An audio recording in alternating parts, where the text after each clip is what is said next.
All right, guys, we're looking at a few discussions on the use of support and resistance, and I know this is probably a very boring topic to most of you since you're all so advanced and so proficient in your trading. This is basic, right? We're going to be looking at a few things that hopefully will amplify your understanding and give you a better respect for those things that are lined up with the use of support and resistance.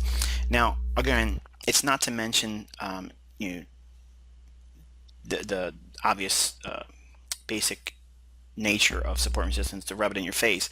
It's meant to really bring you back to a core basic tenet to sound technical analysis.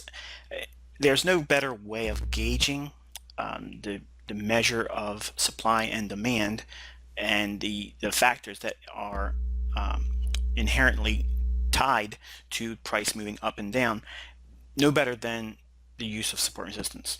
And it's important that you understand that it shouldn't be discounted. Every effective trading plan should at least consider it, even if you are a an EA trader. Okay, if you are a trader that utilizes that type of approach of trading, hopefully you've incorporated some measure of support and resistance in your studies or your EA that is used to do your trading. Obviously, discretionary trading and manual trading is my forte because I think it's the best. There isn't a program out there that I'm convinced that would ever outdo a sound technical analyst, and so someone that has a lot of experience in the study of price. The ability to adjust and adapt to short-term variances in the market environment is completely unique to the human mind, and I don't believe they'll ever come to that level of artificial intelligence because it's a psychological thing. Okay, and it's very difficult to trade that, or rather not trade it, but to code that. And it's about seeing what the psychology is in the market through price action. And it's important that we focus our study on the technical aspects of trading through the study of price action. And there's no better way of doing it than trading with support and resistance. Now, I'm a very firm believer that horizontal support and resistance is absolutely the best in terms of gauging the measure of supply and demand. And I don't have a whole lot of faith in diagonal like trend lines. I don't like seeing up trend lines and down trend lines. I have no faith in them. I can show you many examples of where that looks perfect right out of the textbook, and it looks so easy. Anyone can sit down, just put two swing points together, draw a line, and keep going in time. And eventually, when it comes back down to it, just buy it. Okay, well, it's not that easy. In fact, the professionals, okay, or the specialists out there understand that there's going to be a lot of liquidity based around that simple procedure of trading at a bounce, or the proverbial bounce, okay, at a support diagonal trend line up or down.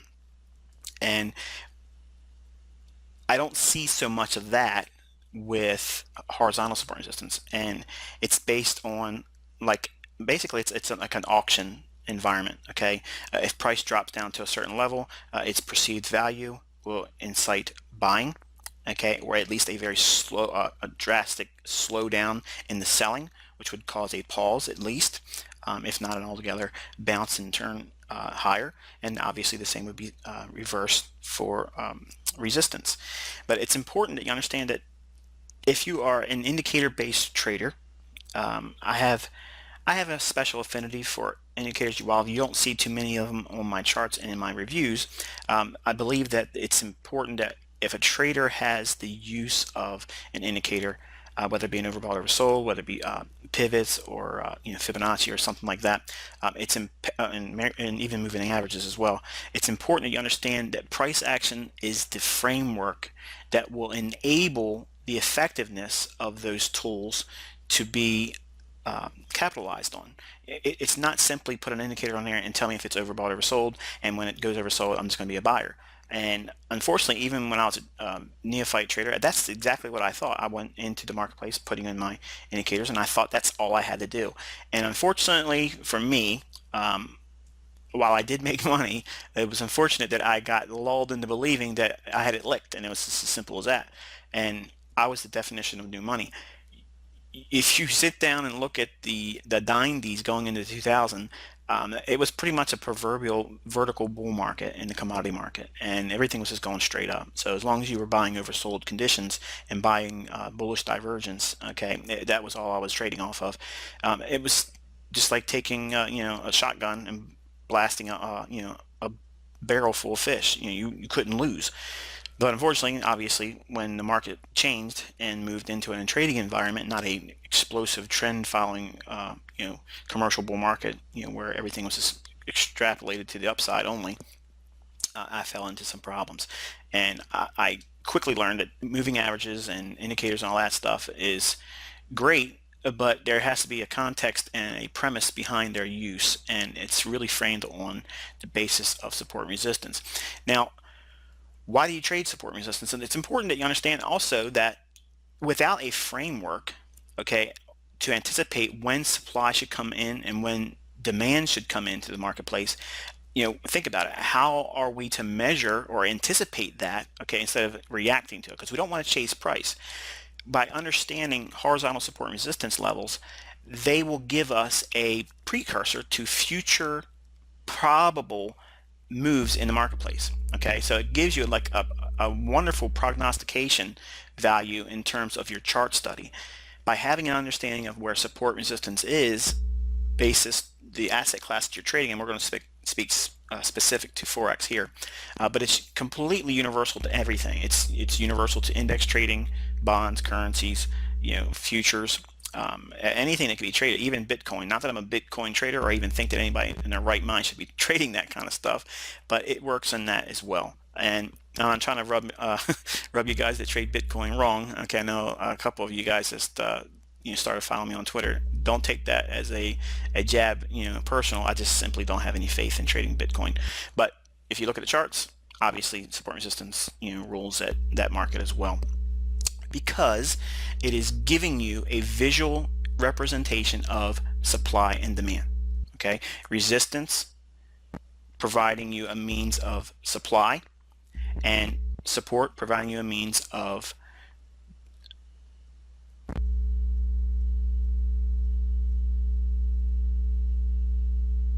demand. And looking at where we are in relationship to the supply and demand curve, okay, will give you hopefully the insight that you need to be consistently following a plan, looking for trade setups that aren't just magically popping off at the chart, okay, and saying, oh, look at this, let me react to that. It will give you a framework by utilizing horizontal support and resistance to, number one, know a level in advance. When price gets to that level, have a plan of action to trade when price gets to that level. Okay, and we talk about this concept in specific terms as time and price theory. When price gets to those levels at a specific time of day or day a week, okay, that's a very specific condition that is usually met with a large probability for an anticipatory move higher or lower, respective to the support resistance level that you're looking at. Now, obviously, support resistance is absolutely not a panacea. It's not be all end all, but it does hopefully give you the perspective or framework to look in the marketplace and say, okay, this should be a relatively significant price level, okay, that should provide support. So therefore, when price comes down to that level, there should be a measurable indication of demand, okay, and that asset class should at least pause, and if not, bounce or reverse altogether. Now, obviously, depending upon what the time frame you're looking at, how much it moves away from those levels is contingent upon what the other factors are that we'll discuss in this video set. So understanding that value, okay, or what is deemed as value, okay, is always going to be moving. It's dynamic, okay, and which is the reason why there's multiple levels that would be considered support and resistance based on any time frame. Price is price. It's the same as on a monthly chart or a 1 minute chart, but how we perceive it, okay, and how we measure the supply and demand curve on horizontal support and resistance is obviously going to be, important to you as your development, okay, and understanding how to incorporate support and resistance. We're going to give you some framework on how to look at very generic, specific concepts to frame and flesh out support and resistance on your charts.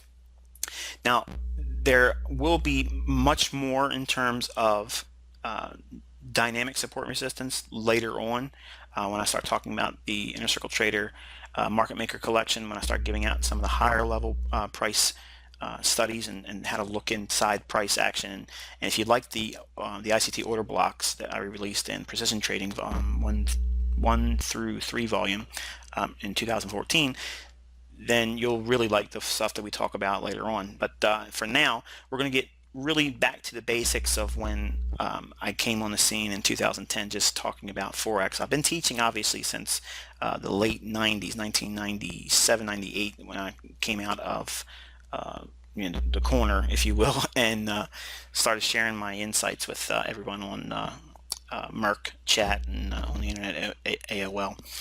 So looking ahead, okay, how can we develop a means of finding consistent trade setups? Well, again, like we talked about just a short moment ago, when we look at support and resistance, we're looking at areas of where we would anticipate a probable bounce or move in price.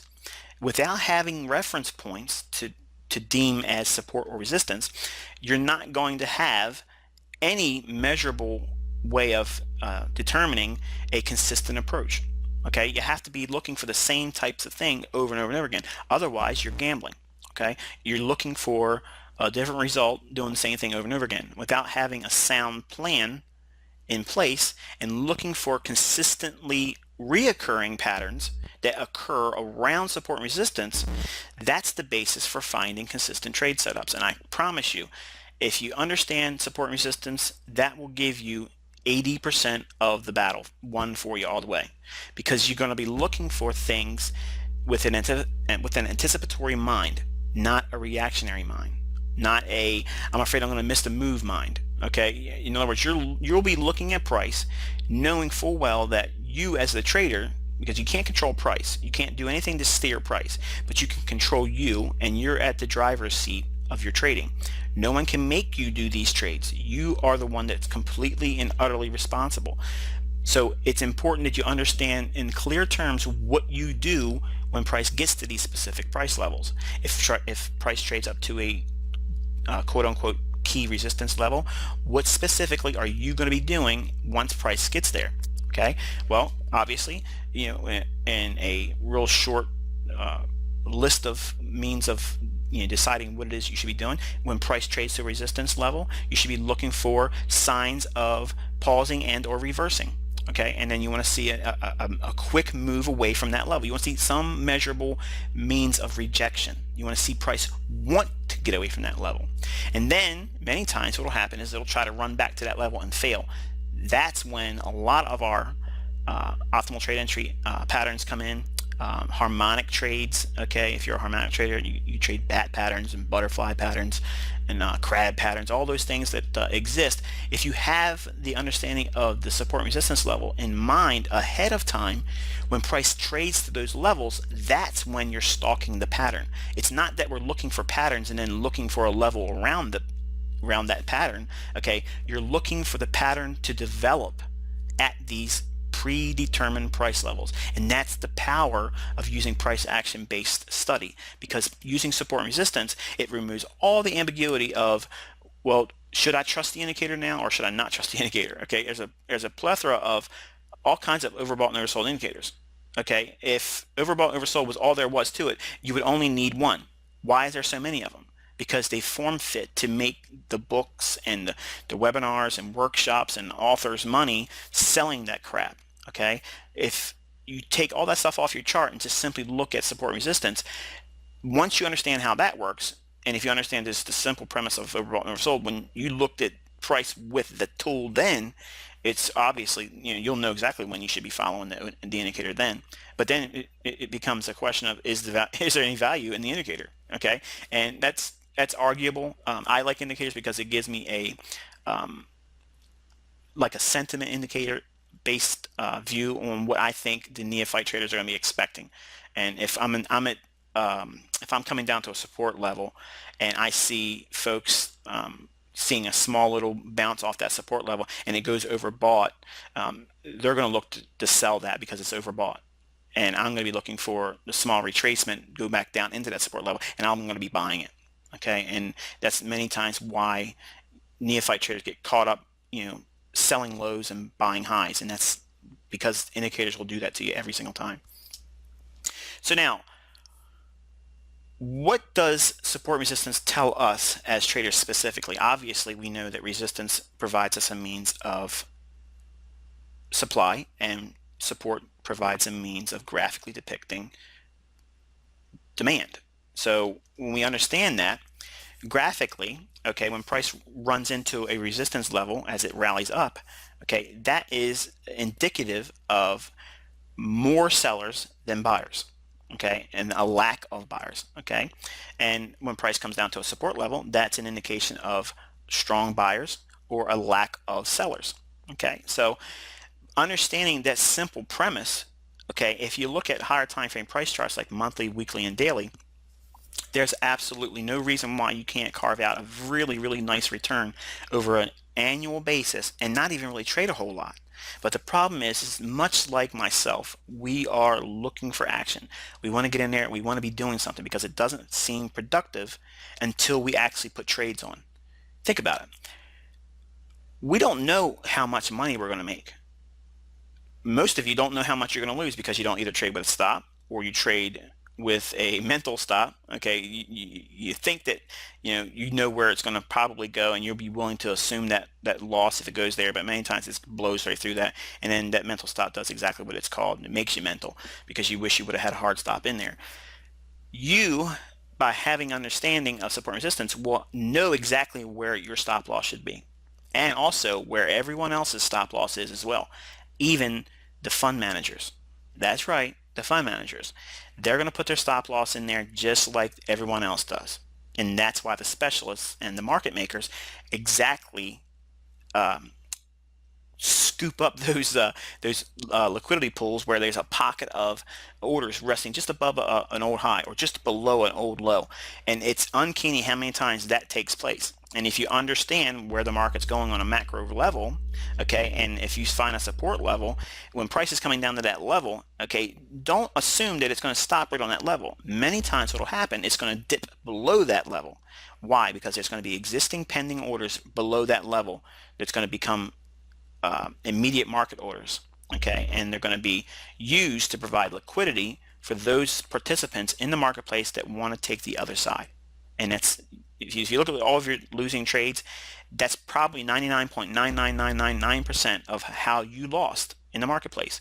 Your stock got taken, and then the move you thought was going to happen took off and did it, okay. And there's no secret to it, okay. Everyone knows that the textbooks tell us to put your stop loss right below an old low, the most recent low, okay. And it's common sense. It just takes a very small measure of static price action to come down here and just tag that out. If a big order comes in the marketplace and it needs liquidity to be executed, market maker is going to take the market to that level, okay, and fill that order, knowing by that one trade printing, okay, once that trade becomes a market print where that price is now there, every order around that particular level goes hot. In other words, everything becomes a market order. All pending orders, buy stops and limit orders all become market orders immediately, right then and there. And market orders are what? That's candy for the market maker. That means he's going to get whatever fill he wants, okay, and that's what they're doing in the marketplace. And I know that's probably going to be probably a little bit uncomfortable for some of you if you're just new to the understanding how this stuff works.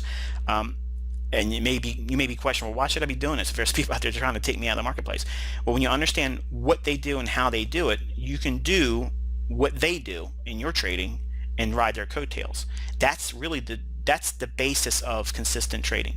Knowing what the smart money is doing, who the real smart money is, not the guys that are talking on the forums that think they know who smart money is. Most of them don't, okay? And I have dealt with people on an institutional level. I have been in an institutional level environment, and I have seen a lot of the things that I'm sharing now, and most of the folks that have known me for a long period of time aren't real happy about me sharing this stuff. And I don't care, because I like doing it, and I always said, if once I got to the point where I knew what I was doing and I was comfortable with it and I didn't need any more money, boom, I would share it, and this is what I'm doing.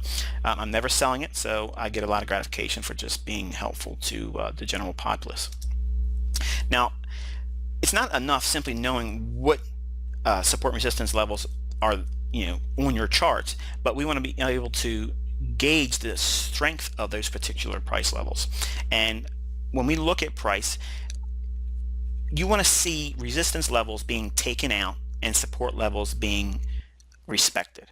Okay, and that is a really good bullish environment. If we see support levels being taken out and resistance levels being respected, that is a very bearish indication. By having that mindset in your trading, it's rather simple if you think about it. It's very simple.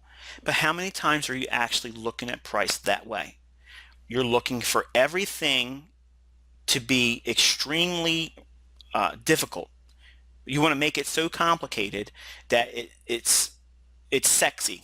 Okay, that way you can tell your friends and they can say, "What? That doesn't make any sense to me, because that's too advanced for my mind. I'm not gonna be a trader because it seems too complicated."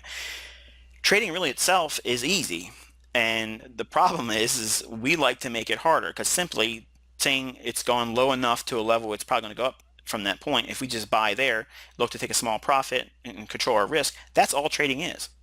Now, unfortunately, again, like we mentioned earlier, everyone that comes into the marketplace wants to trade a lot, thinking that more trading equates to more success, and that's absolutely not the case. That's not the case at all.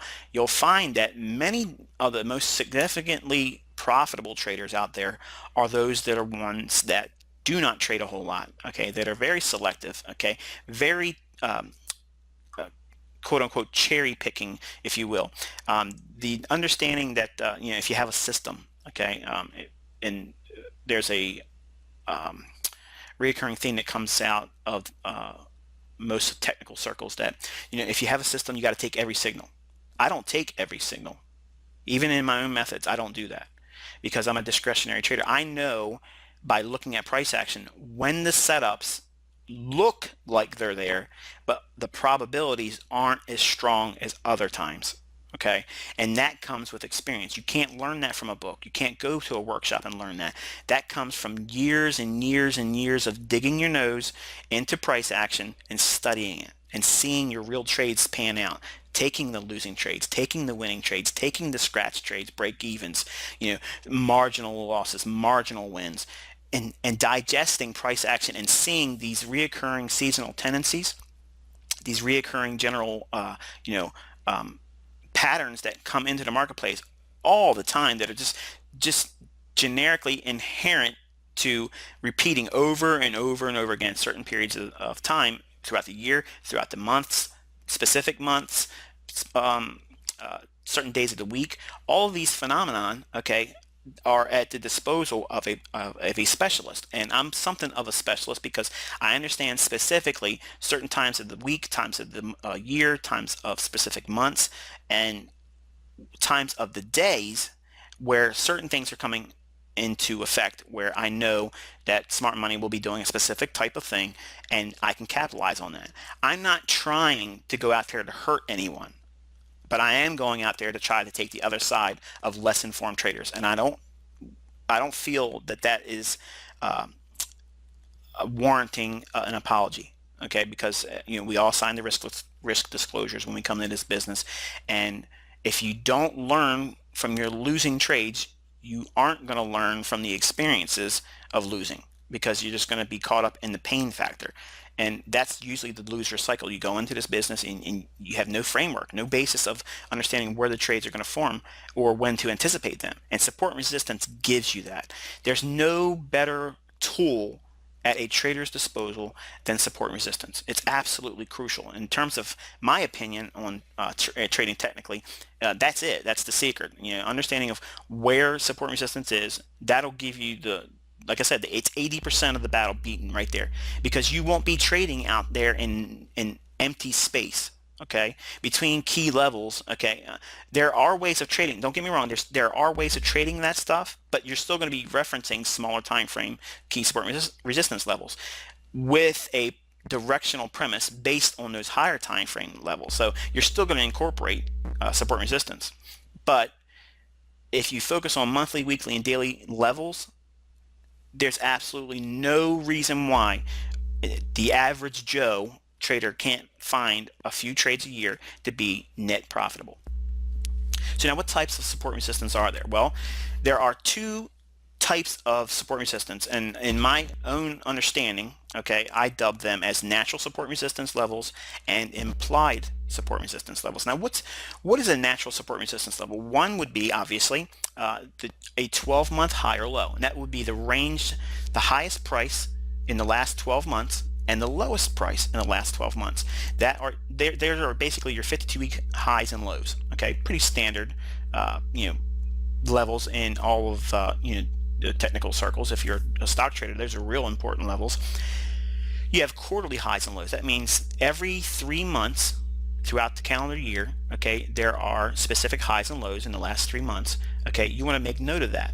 Those levels are very, very crucial. I love those levels more than any other level because they give me the framework on how the commercial traders, which we'll talk about later in this video, how they move in and out of the marketplace, and they hedge, and they provide the liquidity to move price around like it does. Okay, and a lot of people will argue and say, it's not the commercials moving price. I'm going to tell you right now, it is the commercial traders, it is the large institutions, it is the banks, okay, that move price to levels of disparity. In other words, they go too far away from equilibrium, okay, and that's where opportunity is. You want to see price be pulled to these levels, okay, and every quarter there's a specific, tug of war that takes place where price has gone too far higher than they should have and too far lower than they should have, and then there's an opportunity when you trade at these extreme levels. You have monthly highs and lows as well, which is basically the 4-week range, most highest high and lowest low in those 4-week range. Basically, if you just look at your trading platform, just mark out the previous month's high and low, boom, you got it. You have weekly highs and lows, okay, the previous week's high and low, and I like to look at least 2 or 3 weeks worth. If I'm looking at weekly ranges, I like to look at that because every swing point is going to be made with 3 candles, okay, whether it be a monthly chart, weekly chart, daily chart, doesn't matter. Every swing high and low is going to be seen with at least 3 candles, okay. So I like to look with a background of at least 3 candles in perspective. Even though I'm looking at weekly highs and lows, I'm still referencing at least 3. The previous week's high and low are very sensitive as well. Now we have the daily highs and lows, obviously the previous 24-hour range. Then we have session highs and lows. That would be the highest high and lowest low during the Asian session, the highest high and the lowest low during the London session, and the highest high and lowest low of the New York session. There's also intraday fractals, okay, that you could be looking for that gives you your support and resistance. And that's a lot of times based with range trading and pattern trading. And then obviously the least of all of importance to me is trend line analysis, channels, and support and supply and demand lines. They, to me, if it's not horizontal driven, I'm not interested. So if there's anyone that is looking for me to talk about trend lines, okay, diagonal up and down, or Tom DeMark trend lines, because yes, I read the book, New Science and Technical Analysis when it first came out. I had the first print edition, and I'm sorry, I just don't see any value in them. And I have other tools that give me a lot more indication before those Tom DeMark trend lines break. I already know what is most likely going to happen, and I'm usually in there before the trend line break, and that's usually what professionals are doing. They're getting in there before the move takes place. That's the basis of what we're doing. We want to be in there before the markets are moving, and trend lines just unfortunately are just too late to the party. Now, implied support resistance levels are things like Fibonacci levels, okay, retracements and extensions, pivot points, okay, monthly pivots, weekly pivots, daily pivots.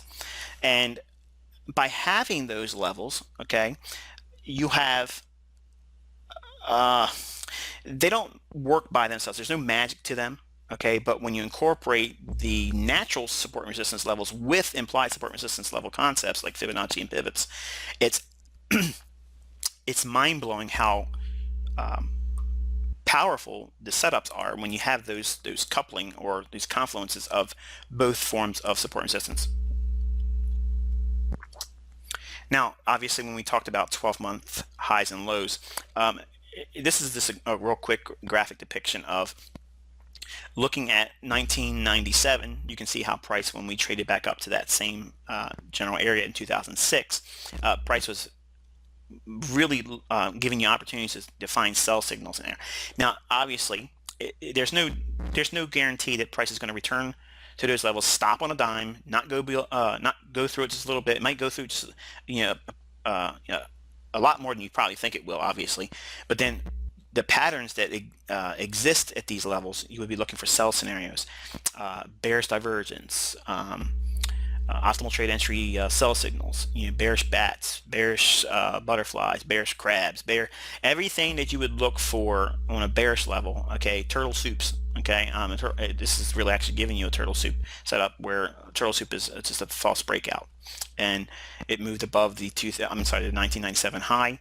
And then it quickly rejected and moved a considerable amount of pips lower. Now, it did return back to that 240 level, but it still moved a significant means of price movement in terms of pips. And that's really all you're looking for. You're looking for scenarios that give you high odds setups. Now, obviously, 12-month highs and lows, they don't really set up a whole lot, okay? But they're significant price levels you have to be aware of. We talked about earlier, one of the ones I really enjoy looking for and doing a lot of my studies with is the quarterly highs and lows. And you can see here the price on this example showed how price came down to just briefly blew through the previous low made in this sample size of data. During the month of April, the low was formed there. During June, it came down to that level, swept it just a little bit, and look at the reaction after that. Explosive to the upside. Now, what we're going to talk about is when it makes that lower low in June comparable to the low that was made in April.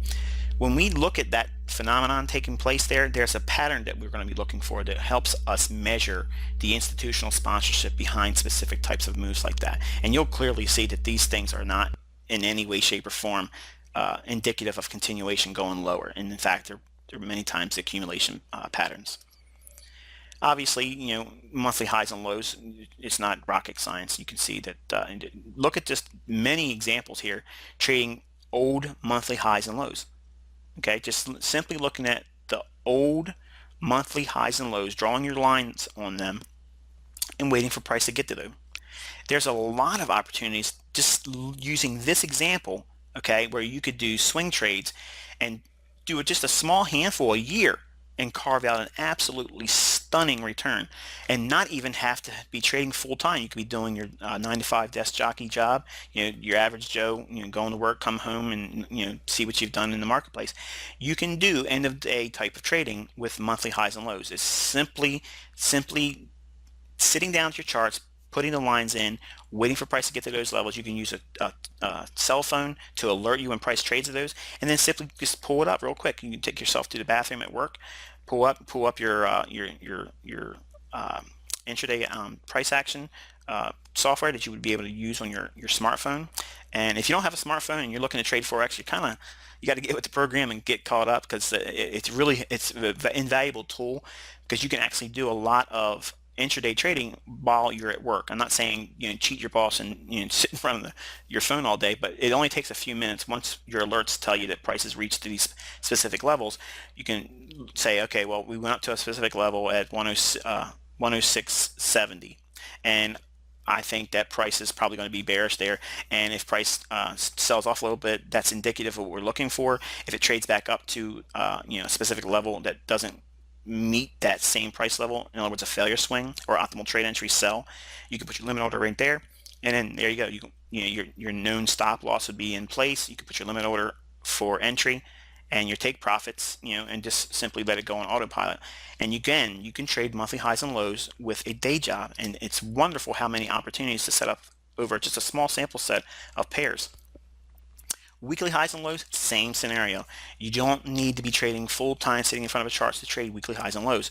You can see the example here where price comes down for the euro yen, explosive move, just coming right back down to an old low, just an old low. Previous week low, bang, explodes to the upside. Huge move. That's 300 pips, okay, and that's all inside of a short span of time. Again, as a swing trader, working off the idea of working at a job and not having to be able to sit in front of your charts, and maybe you're a developing trader and that's how you're going to have to start. Weekly highs and lows, much like we did with the quarterly and monthly, are absolutely phenomenal levels to be keying up on. All right, now the daily highs and lows, obviously you can still reference that if you are a part-time trader or one that is unable to be in front of the charts every single day. But previous days highs and lows are really the wonderful setups that day traders can use, because the banks are looking at these levels, and I like to look at at least 3 days worth of data. In other words, I'm looking at today and the previous 2 days before it, sometimes maybe a day before that, but I'm looking for at least 3 days worth of data, okay, to see where key highs and lows are, and I can look for rejections at these specific levels and anticipate price patterns forming if they line up with specific times of the day, like New York session open and London session open. Now, obviously, in greater detail, the Asian session highs and lows are really beneficial, especially if you're a London trader and New York trader. And again, this is now speaking specific to those individuals that are day traders or short-term scalpers, because these price levels are highly sensitive on an intraday basis. You can catch many times 10, 15, 20, 30 pips at intraday basis by utilizing the Asian session high and low. I adopted a style of the Asian range that was taught through Chris Lorry's work. That's really where I learned the Asian range from. I tweaked it a little bit. He has a little bit of a different time window. It's not much, but I just incorporated the way I used price action in the Globex S&P 500 market, and that's basically using the midnight time frame of New York. That's my beginning basis of the new day, and that's where I end the latter parameter for the Asian session. So even though it states here that 4 a.m. and these times that you see here, beginning and ending, these are going to be New York times. And unfortunately, I tried to consider all of the possible ideal scenarios how I can teach this in a way where everybody all around the world, because there's a lot of people that follow me in different parts of the world, I'm not going to go into trying to make sure that the times are lining up for you. Okay, so the way you're going to learn the easiest from me is understand that I live on the East Coast of North America. So basically, whatever time it is in New York, that's what time I'm in. So every time I'm talking about specific times, 90% of the time I'm referring to my local time. And in this, it's easier for you to just get yourself a cheap watch and set it to New York time, and just have that when you're watching my videos or watching this type of information and looking at your charts, because then you'll know what I'm doing and what I'm expecting based on that idea. Obviously, that's in the same vein that we talked about with the Asian session, the London session highs and lows. Now, London session highs and lows are going to be very influential in terms of your New York trading. If you're a New York intraday trader, in other words, if you start your trading, okay, a lot of people can't get up during the London session. I don't know why, because there's a lot of money to be made, and it's absolutely the best entries for the daily range if you're going to be trading it. Obviously in the London session, but I understand there's a lot of people that just can't do it because of time constraints and family commitments and maybe even jobs. But if you're going to be a New York session trader, you have to at least reference the London session highs and lows, because they're going to be paramount to the swings that set up during the New York session. If you do not understand London session highs and lows, just take a couple weeks and go through the previous data on your platform, mark those out, and see what trade set up during the New York session time frame on an intraday basis and how many pips are available just by incorporating those specific price points, and you'll be absolutely astonished. And obviously the New York session highs and lows will be influential for the new Asian session that starts up. Okay, so the calendar that follows the sun around the globe here in the planet Earth and the investment world, trading day, whatever session highs and lows form in the New York session, okay, are going to be influential during the Asian session. Okay, so the Asian session requires and references the New York session and the previous London session, highs and lows, and New York session references the previous London session and Asian session. So you're always looking back at least 2 sessions before the trading session that you're trading now. By having that, it gives you all of the intraday fractals, okay, that are most likely going to be influential in terms of support and resistance on an intraday basis.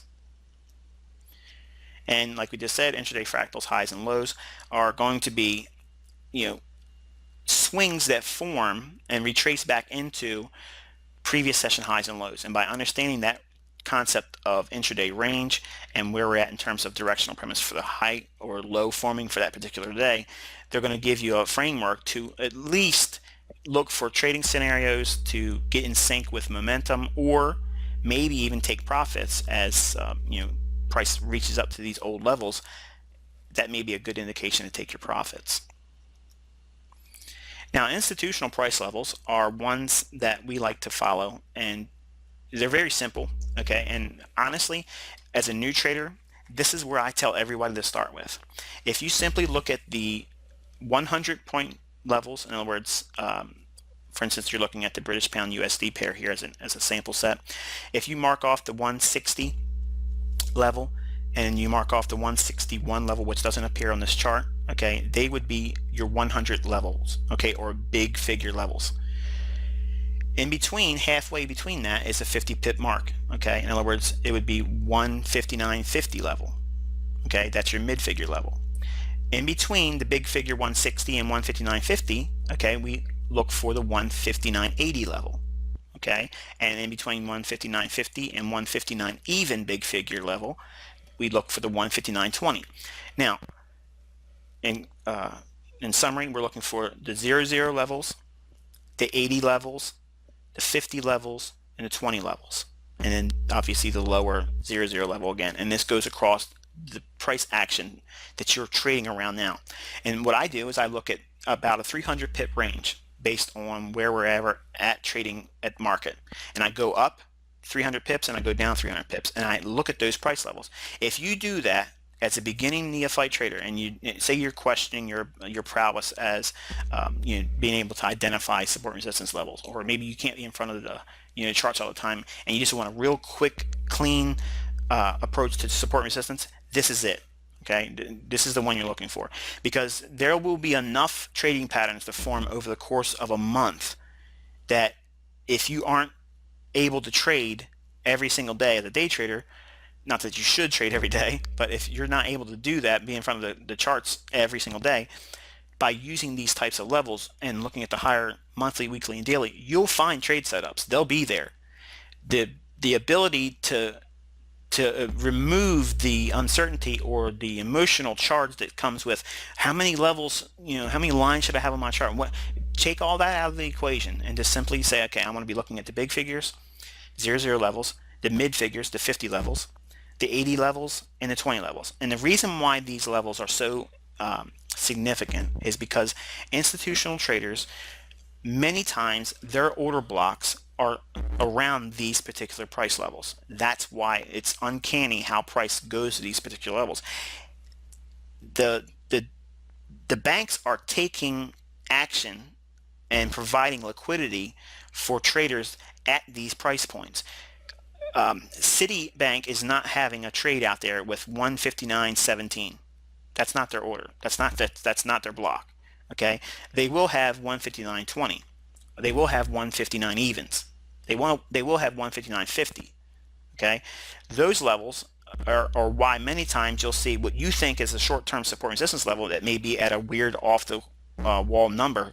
Many times price will go beyond that just by a little bit, but go right to one of these levels and then turn around and go the other way. But if you're just looking at what you think as a short-term support and resistance level, it may not be enough. Okay, so for now, just understand that these levels are very, very psychologically sensitive, okay, because there's a real world business need, okay, that's facilitated around these price levels, and it's based on institutional trading.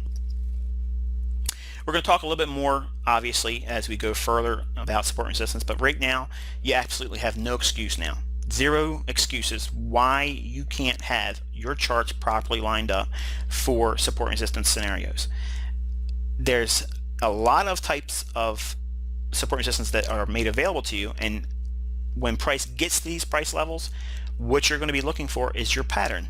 You may be simply a overbought divergence trader, but if you trade up into a resistance level based on the way we defined it in the previous slides here, that, okay, is going to be the framework for you to engage price, to get an experience with price, of understanding how price reacts at these levels, looking at how your indicator based analysis works or doesn't work. You're going to hone your anticipatory skills. And again, it's not important that you make money initially. You want to learn how price behaves when price gets to these levels. Many times you're going to think that price should absolutely turn on a dime, and it won't do it. It'll go through it and blow through it actually. You'll learn more from those environments than you will from when the trades actually work out. Okay, and it sounds like an oxymoron, but you really do learn from the times that it doesn't work out for you. And what it does is also it desensitizes you, okay, from when you see it not working, and then when you actually eventually start trading with real money and trading with live funds, you'll understand that your trade, simply because it's worked 8 times out of the last 10, it doesn't always equate to 80% accuracy. You're going to have that future existence of a string of losses, okay? And it doesn't make a difference how, and that's why I don't like to preach too hard about consistency in terms of percentage, because it doesn't make any difference. You can make an extremely large amount of money and be 40% profitable. You can have a win rate of 30% of the time trading and make millions and millions and millions of dollars. Now, fortunately, I've traded with a lot higher percentage than that. Obviously, I've been trading for 2 decades, but you don't need a higher percentage rate, okay, to make a lot of money. You need to have a consistency rate that's high, okay, of doing the same thing over and over and over again. But in time, you'll have a selective process that will, yes, your quote-unquote method or system says there's a likely trade sitting there, but you'll also have a worldly knowledge that says, you know what, it looks like it, but I'm going to wait for the next scenario that does this or that, okay? And that might fly in, again, in the face of those that are out there saying, well, that's wrong because you need to take every single signal. And it's like this. I've been doing it for 2 decades, and I made a lot of money, an obscene amount of money, and I'm telling you what works. And 90% of everything I'm telling you isn't in books, and that tells you something. If the guys that are selling you these methods and systems and courses and stuff tell you you have to take every signal or you're going to miss that next winning trade, I get enough winning trades, and my losses are small enough that I don't care about missing the ones that I didn't take and still pan out. I don't care about them, because you're going to see that there's a generic method of trading that you're going to be in line with the professional perspective, and by default you will see money move into your account. Think about that. By default, by no effort of your own, okay, except for the execution of your orders, there's going to be no effort of your own that results in you making that money. See, the guys that do these system, beating their chest saying you have to take every single signal, okay, or you're not following the system. I'm following my system. I'm following my method. It's discretionary, and that's the people that make money. If you look at system traders that trade every single trade, that's why their percentage is hurt, because they take every single trade. They don't learn to anticipate when price action is really favored to move in a specific direction or another, okay? And it comes with the understanding of market tone, or risk on, risk off scenario, okay, understanding what the general market's doing, okay? And they get too much complacency, okay, about trusting the system and not learning to be a very sensitive price action trader. I can see many times turns in the market tide before they actually are clearly discernible on the chart. And when I sit with people in live sessions and they see that, it blows them away, because I'm not relying on anything outside of my own understanding of price action. And it's not going to be found in books. You're not going to get that, but you will get it by using these things that we're teaching in these videos, by skill sets and drills and exercises that force you to look at price with very specific laser guided perspectives. Okay, specific segments of price action, certain times of the day, certain times of the year, certain specific months. Okay, there's a thing that that repeats itself over and over and over again, but systems don't see that. Okay, EAs don't see that. They just want to catch the next minor aberration in price, and I don't care about that. I want to see when uh, you know UBS is coming in with a large block of orders. Okay, that's what I want to see. Yeah, and that's what moves price. Huge institutional order flow, not rinky-dink little indicator-based EA stuff. Okay, that doesn't make any sense whatsoever. It's mathematically derived, and I have no faith in all that stuff. I do have faith in understanding what price has done on the left side of my chart and what that indicates in terms of institutional sponsorship. When you understand that, everything else is secondary. You want to have institutional sponsorship in your trading, and what we're going to be covering in here will help you do that as well.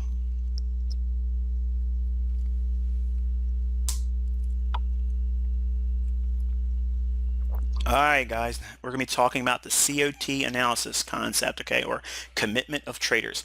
Now before I get into this, you got to understand that a lot of the stuff that I teach, okay, of core principles that I have, actually derived from Larry Williams, and he's obviously, pretty well-known guy around the world. It's interesting that if you research him, he's actually on YouTube and in a couple different videos. Not that he published them; other people are like sharing them. But he was doing a keynote speaking engagement where he was talking to individuals about specific types of trading asset classes and such, and how he's settled on futures. And I used to be a futures trader, but I segued out of futures and moved into forex because I do believe it's the best asset class right now. It could change because of things down the road we don't know about, but as it is right now, I think forex is, because you can tailor risk parameters like no other. You can't do this in stocks. You can't do it in commodities, because commodities you have specific asset. You have specific contract specifications that you have to work within. Forex, you can trade for as little as 1 cent per pip.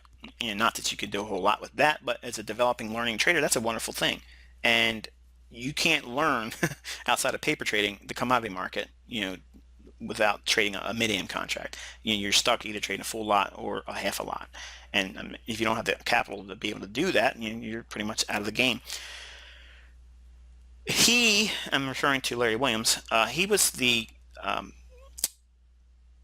probably the first person on the planet that put commitment of traders on the map, okay, and why it's important. And the CFTC requires the large traders that have reportable sizes in their trading, they have to, on a weekly basis now, divulge whether they're buying or selling on a net basis. And that's a wonderful insight to have, and I hope they never change that transparency, because it gives us an x-ray view of real institutional sponsorship on a macro level. And what you're going to see here as it relates to commitment of traders is nothing more than what I learned back in 1990s from Larry Williams, okay? And it's still wonderful. He was using the same stuff in the 1970s and made millions of dollars doing it then, and his stuff still works and makes millions of dollars now. So if you haven't considered the commitment of traders and you're a forex trader, you're pretty much cheating yourself, because it's a wonderful resource to have. But what is commitment of traders? And really what it is you're looking at three groups, okay? Three groups of traders. You have the small speculators, which is kind of like us. We're people that aren't trading with an astronomical level of contracts in the futures market. Obviously, most of you, if not all of you, are watching this, you're forex traders, and we don't trade in contracts. We trade in lots. We would still be grouped in what we consider the small speculators category. There's a second group called the large speculators, and they're usually the large hedge fund traders, okay? And 90% of the time, they're right in the trending environment. Okay, where they get hurt is when the trend reverses and goes the other way, and that's okay. They're okay with taking that. Institutional funds are predominantly trend following in nature. They're momentum type traders. They understand the large ebb and flow on the macro level, and they are able to ride that stuff out because of their risk parameters and their risk models that are adopted for that type of trading.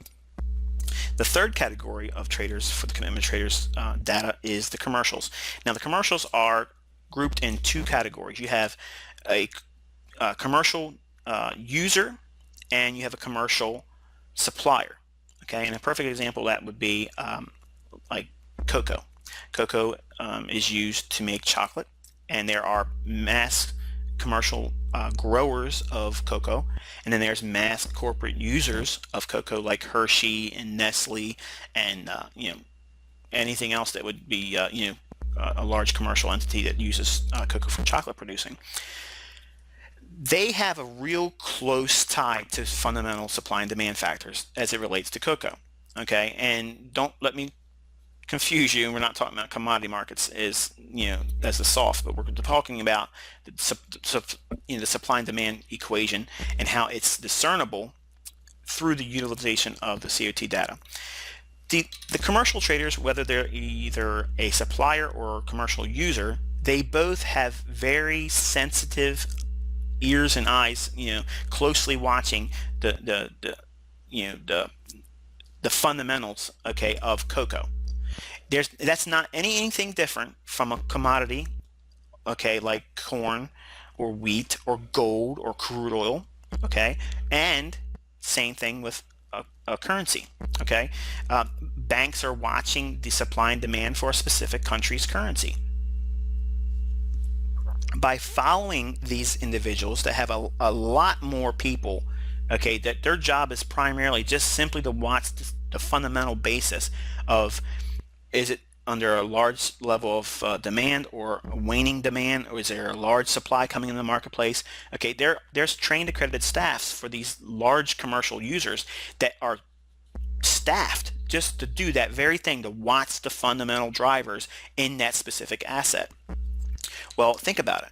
If we are able to watch that same phenomenon take place for like the Swiss franc or the Japanese yen or the Canadian dollar or the British pound or the Australian dollar, that is astronomical in terms of weeding out a huge amount of fundamental data. I'm not a fundamental driven trader, but if you hold me to the aspect of, do I use fundamentals, I'd have to say yes, because it's based on this stuff right here. You can't get more fundamental than the commitment traders, because they are the ones that provide the liquidity that makes the markets move like they do. Okay, it's these entities on the other side, okay, of the trading world. They are the ones that propel price up and down. It's not the retail traders. It's not the large funds. They are, if you look at this chart, the heavy dark line is the commercial traders, and if you look at the medium thickness line, okay, if you look at that, they're generally diametrically opposed to one another. When the heavy thick line is making a peak, okay, making a real higher high, that lesser thickness or large speculator line, it's making a lower low comparable to the commercials. So there's a diametrically opposed position between the two. When the commercials change gears and start coming down from a high, okay, you'll see the funds, okay, or large speculators, they'll start to come up, okay, and they're always moving back and forth until they reach an extreme reading on a diametrically opposed basis. When you see the diametrically opposed scenario where they're really, really high in the commercials and the large speculators are really, really, really low, okay, what it's suggesting is that the commercials are net long, heavily net long, while the speculators on the large scale, or fund managers, okay, are extremely bearish. Okay, usually when you see that scenario and it's a 12-month or 4-year extreme reading, in other words, if the commercials have the highest reading in net longs in the last 12 months to 4 years, okay, those are the two benchmark measurements I like to look at. One 12-month calendar year, okay, what's the highest and lowest they've had in terms of net long and net short positions. When we violate a 12-month high or low, that's significant. That's usually a trend changing environment. If we look at over a 4-year span, okay, they're really indicative of a major tide change, and it's important that you understand that. We're going to be looking at an example of that with the Canadian dollar and recent price action and analysis that I shared on the internet and with Chris Laurie's group in his Pro Traders Club. But what is a commitment traders report? Well, it's basically a breakdown of the total longs and total shorts, and then by comparing the two, you're getting a net position of net long or net short position. Okay, what we like to look at are the measurements of the long or short positions of the commercials, ideally, okay, because they are quote unquote the smart money, and then the large speculators. Okay, those two camps are the one where we do not look at the small traders, because the average Joe, if you look at what's going on, they're 90% of the time wrong. They don't know what they're doing. But if you look at the commercials and you look at the large speculators, okay, those two camps are basically taking the other side of each trade. Okay, in other words, as the commercials are putting their positions into the marketplace, we're going to give a graphic depiction of what that looks like. The large speculators are usually assuming the other side of that trade. And in trending environments, it's profitable for both. And you'll see that as we move along. But we do not consider the small traders at all, because they're the less informed, or what we consider the street money. All right, so again, we're focusing on the large speculators because those individuals are going to be trend following in nature. And that's going to be very, very important, because if we are looking for institutional level types of trades, okay, and we're looking for a directional premise in our trades, it's going to be arrived by looking at the relationships between the large commercial traders and the large speculators, because the large speculators are trend following. They have a really good track record of being right during the long trends. Again, their pain comes in at the major extremes, highs and lows, and they don't care about picking tops and bottoms, and you shouldn't either. Okay, and what this is really going to help you focus in on is trading during that lion's portion of the big moves, and not trying to be so fixated on trying to get the high and the lowest low. We don't need that. In fact, I don't even try to trade that. I used to do that kind of stuff, and I got probably lucky 2 times in getting a high and a low in a market. But outside of that, you think in 20 years I'd be able to do better than that, and it just simply doesn't happen. But I can trade really, really high near the highs on a bear market. Okay, as we have retracements in a bear market, I'll sell right near, very close, if not sometimes the very pips of the highs in bear markets, because I understand the dynamic of that. But I'm not trying to pick the tops. As in a bull market, I'm not trying to pick the tops. I'm looking for some clear indication of a reversal before I start going in there and expecting a breakdown. And there's tools that we use to help gauge that. They're not 100% of the time accurate, okay, but you don't need 100% of the time accurate. But when we do see things in line with a measurable, sustainable macro trend based on these two camps, large speculators and commercials, you're going to see that it's astronomical in terms of probability. So the superstars that we really want to be focusing on as a fundamental insider are the commercials, and where their net long and net short positions and extremes over the last 12 months and 4 years is absolutely crucial, because if they're extremely bullish net long, higher than they have been in the last 12 months, and really more importantly, if they've done it most recently in the last 4 years at the most highest they've ever been, that is a major low forming, and you could really avoid a lot of unnecessary losses by being a continuation trend follower in a bear market, because that's what would be going on as they get that net long extreme position. The market will be dropping, okay, and because as it's dropping, they're hedging, so they're going to enter the moves, and we'll talk a lot more in detail about this, but they price in the low. Okay, when they no longer are buying, okay, and they're going to start distributing, that is going to facilitate the trend change that takes place, and the large speculators again start to unwind their shorts and then start to reaccumulate long positions as the commercials now start to sell that and provide the liquidity to the large speculators. So we really may be focusing on the trend, the macro trend of the ebb and flow of net long and net short positions of the commercials, and gauge that with the overall price action on a monthly and weekly basis. And that's going to give us a huge amount of insight in terms of prognostication and future direction.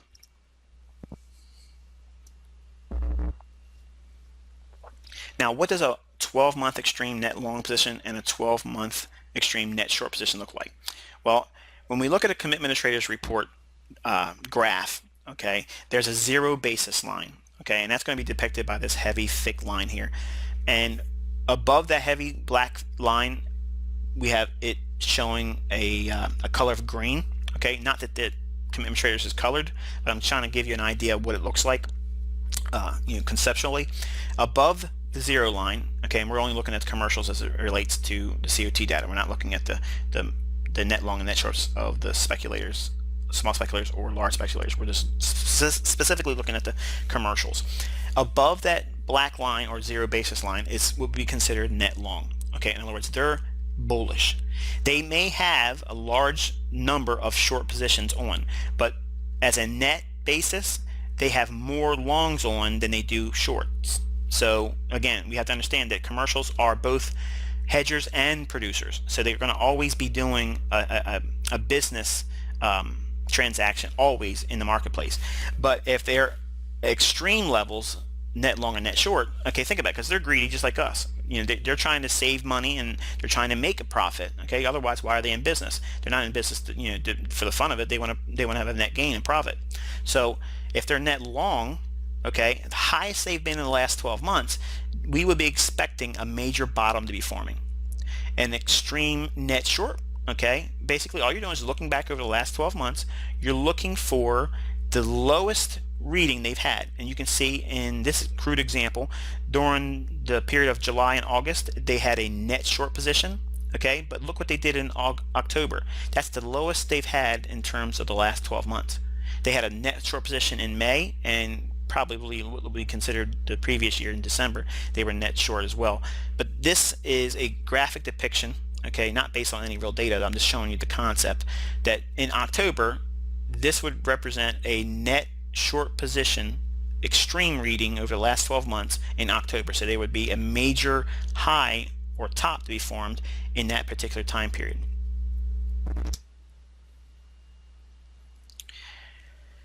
Now, looking at the trend changes like this, it provides you an X-ray view, if you will, to anticipate reversal patterns. Not to bet the farm on them, thinking, okay, it would be great if I see this data and if Michael says it's working and it does really well, and Larry's made millions of dollars and Michael's made millions of dollars and XYZ traders made millions of dollars doing this. Let's just say that the Australian dollar gives a net short position extreme. That doesn't mean go out there and bet the farm and over leverage your account and looking for sell scenarios. Okay, there's things that you have to look for in price action to justify the expectation that a reversal is underway. Okay, and if we look back at risk to reward ratios, okay, and managing equity and risk, if you are a 2% risk trader, typically, and that's your maximum risk, in environments where you're expecting major turns and reversals of long-term trends, those are the times when you would be risking less than half of your normal trade position size. So if you're risking 2%, risk about 0.75% or 0.5, or in other words, a half of 1%, if you're going to be looking for reversal patterns, okay, in that environment. Because there's no guarantee that you're going to time it perfectly, because you're still inside of a macro uptrend or downtrend based on the data you're looking at. So if you're looking at a net short position, 12-month extreme by the commercials, again, you got to remember, they're early, okay, and they have the deep pockets. They can absorb all that time of sitting in losing positions, okay, or drawdown. Because think about it, if they grow cocoa, they could be sitting in a net loss, okay, of a hedge, but they have the actual cocoa, okay? They actually have it. What's worth more, a transaction in the marketplace or actually having the commodity? Having the commodity, because that's real business. You can't make money, okay, telling someone here, I'm going to give you 100 shares of IBM. IBM, if I was on an island, I don't care about 100 shares of IBM. But if you have, 5,000 bushels of wheat or 10,000 bushels of or bales of hay, okay, I'm not hay, but of wheat, I'm gonna be looking for value in that, because I could use that. Shares don't mean anything, okay? There's intrinsic value associated by the actual commodity in hand. So they have the deep pockets to absorb all this. So don't go in there thinking just simply because the COT data is indicating there's a major reversal underway. It may take months for that thing to unfold and then finally turn around and start going lower. Okay, but it gives you the indication that, hey, look, don't be so wildly bullish now because everything's so against it fundamentally with the commercials. Be very short-term, nimble buyers in that environment as well. If you have a net short position, extreme, I'm very leery of betting a whole lot of money on trades that are net long in those environments. And again, same thing, much in the same vein that we talked about risking a whole lot less by being a reversal pattern trader, looking for tops in that environment. Same thing, cut your risk on the buys in that environment as well, and you'll avoid getting caught buying the one that really breaks down and starts the reversal altogether.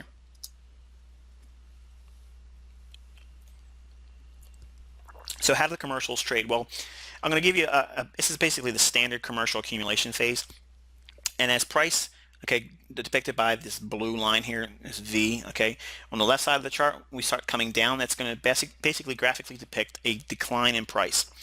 Once price comes down to a low of some kind, finds support level, okay, or deemed value, okay, the commercials, okay, are done all their buying. And then what will happen is they start showing a profit release portion of the move where all of the selling is evaded, and now the buying influence now comes underway, and there'll be an appreciation in price as price starts to rally up.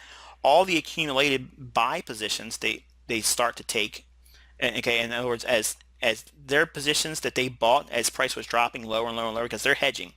As price drops, they buy more.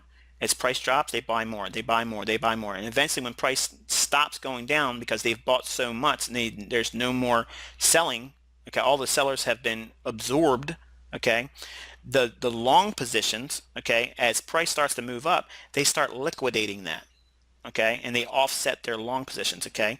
So as a whole, not individually, okay, but as a whole, collectively, the commercial entities, okay, this is what causes the shifts in major macro price swings. Okay, you don't get this information from textbooks. You don't get this stuff from, you know, Larry Williams. I'm going to talk about this level of it, but when you understand what's going on, as price drops, commercials are buying and buying and buying and buying and buying. Eventually, as price starts to move higher, they will liquidate those buy orders. Okay, and they're not trying to make astronomical amounts of money. All they did was hedge price. Okay. In other words, they were locking in a fair price that they thought that was fundamentally based on their collective understanding of what, you know, the supply and demand curve called for at that time. And once price gets back to those price levels, they can unwind that hedge. Okay, and that's all that trading is, really. If you look at the macro perspective on any asset class, that's what's going on. Okay, and that's how the smart money operates. So an intermediate term price swing looks like this overall.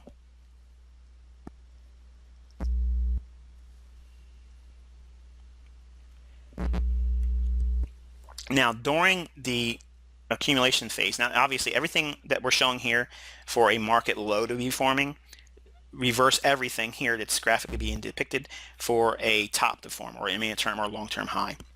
They would be selling as it goes up, and they would be buying it back as it starts to drop down.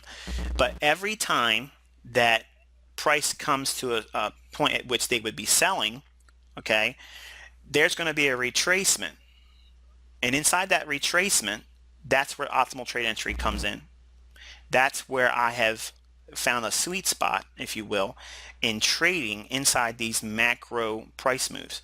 If you look at a daily chart, and if you look at a long-term or intermediate term price low, like this is graphically depicting, you could see clearly that the minor retracements that take place are absolutely stellar buying opportunities. But unfortunately, as price starts to move up like that, neophyte traders are in two categories. One, they don't think it's going to keep going up. It's probably going to go lower now because everything's you know, trying to find the top or trying to find the bottom.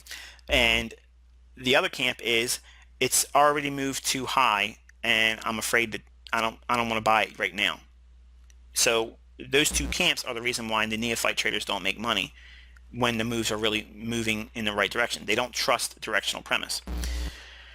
The basis to finding and consistently trading with a directional premise is to understand the macro trends. okay, the macro price swings on a monthly, weekly, and daily basis. Using commitment of traders, understanding price action, market structure as we discussed in previous video in this set, understanding how price moves in long-term, intermediate term, and short-term price swings, understanding where you're at in that market structure, where the probable direction may take us from current price action. That is going to be paramount for you to have your directional premise in mind.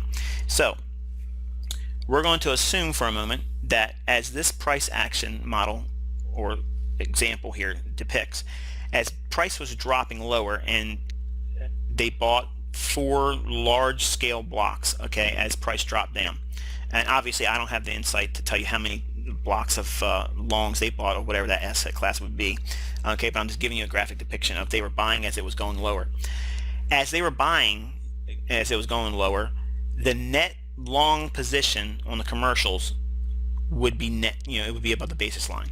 Or if it's below the zero line, okay, in other words showing a net short position, it would be dramatically being reduced. It still may not be net long basis the zero basis line on your net zero position on your commitment traders graph, which I'll show you real examples of what that looks like. So if you're kind of like scratching your head saying, it still doesn't make any sense, trust me, it will in a few moments.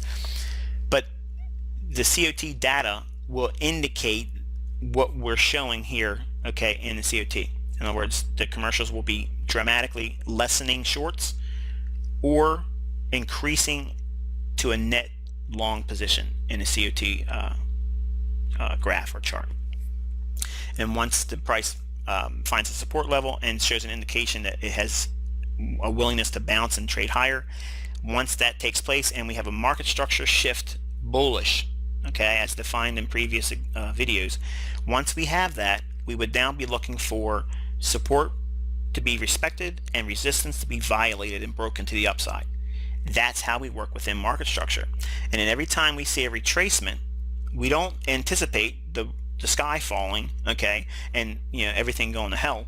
We are looking for new buying opportunities and looking for it to trade back into a previous existing order block bullishly, finding an old resistance now turning support, maintaining higher lows and higher highs, and then on a daily chart, if we start seeing institutional order flow that's measured with a coupling of 2 moving averages we're going to talk about, and in that case it would be the 18 and 40 exponential moving averages. Again, that's the 18 period exponential moving average and the 40 period exponential moving average on the daily chart. When the 18 crosses the 40, once it crosses that, we don't care about the crossing itself. We want to see it cross and then start opening up. When it opens up, that's called stacking. When that happens, that is measuring a very strong momentum, okay? And the way funds trade is momentum based. And one of the largest followed approaches to momentum trading is the 18 and 40 institutional moving averages. And simply looking at the opening of those averages, okay, will give you the insight you need to follow the direction of both those averages. Once they cross and the 18 is above the 40 and they start widening, okay, and they're still pointing up, the diagonal of the direction of where they're trading is pointing up, and they're opening wider, the 18's widening above the 40, that's institutional sponsorship, graphically depicted in moving averages. That gives you the directional premise to focus in on, specifically waiting for retracements back down to a known support level or resistance broken, then turn support, going into a previous existing order block that's bullish, okay? And if you don't know what an order block is, look at my trading precision trading volumes 1, 2, and 3. It goes into great detail as what an order block is, an institutional order block. And that's simply what all you're going to be doing. You're going to be looking for those scenarios to pan out for your buying scenarios, okay? And it doesn't matter if you're a short-term trader or if you're a day trader or if you're a position trader. Every one of those asset approaches to trading, those will be complemented very well with this approach, and using institutional order flow, using commitment traders, fundamentally price action drivers behind why price should be expected to go higher, and you'll have everything that you need to build the directional premise model that you're looking for. Now the problem is there's going to be times when the averages on the 18 and 40 won't be crossed over, and price will be going up, and you're going to be wanting to send me email saying it's not working, something's not right, I missed that move. Guess what? There's a lot of moves I miss, and you're going to miss a lot of moves, but you don't need every move. Okay, if you looked at my net earnings based on what I do for over a whole year, you would be like, you know all this stuff and you trade that little?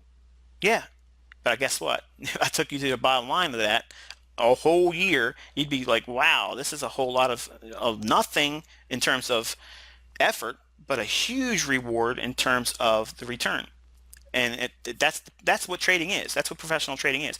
I don't want to be a whole lot of time in front of the charts. I did that. You don't. Trust me. If you want to do that, you won't want to do it when you do it. Okay. You'll like living life and doing the things with your family.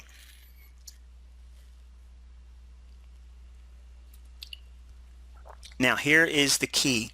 This is the $1,000,000 secret, if you will. Okay. When you're looking at the COT graph or the Commitment Traders Report chart, basically it's plotting the net long and net short positions of both all three camps: the speculators on the small level, the large speculators or fund managers, and in the commercials. And every week it's updated. Okay, what you're looking for is the trend of the commercials. What are they doing? Okay, no, for instance, looking at the number one part of this crude depiction, I admit it's very crude, but it's still going to, it's going to accomplish the means. This number one point is going to represent a 12-month extreme net long position by the commercials. Okay, and what you should be doing is you should be reducing the risk on all of your new shorts, okay, or existing shorts, and anticipate a likelihood to find buying opportunities. The number 2 point in this graphic depiction, you can see the commercials move down to a net short position. This net short commercial position, okay, even though it's very, very small, okay, you can look for short to intermediate term downside corrections.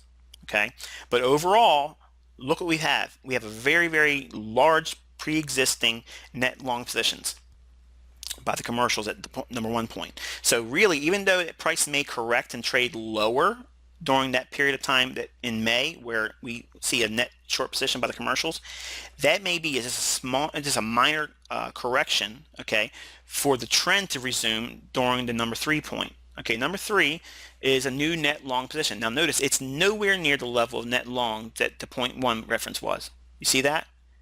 It doesn't matter, because you've established a trend change likely if you see it confirmed in price action.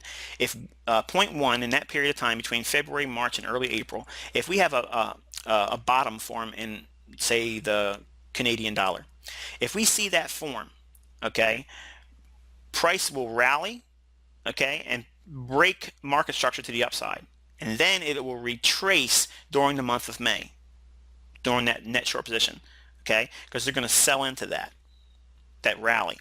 Then that initial rally, they're going to sell into that. Remember what we just talked about, they're unwinding that hedge that they put on place during the whole period of point 1. During that retracement of point 2, don't think that you're in a bear market.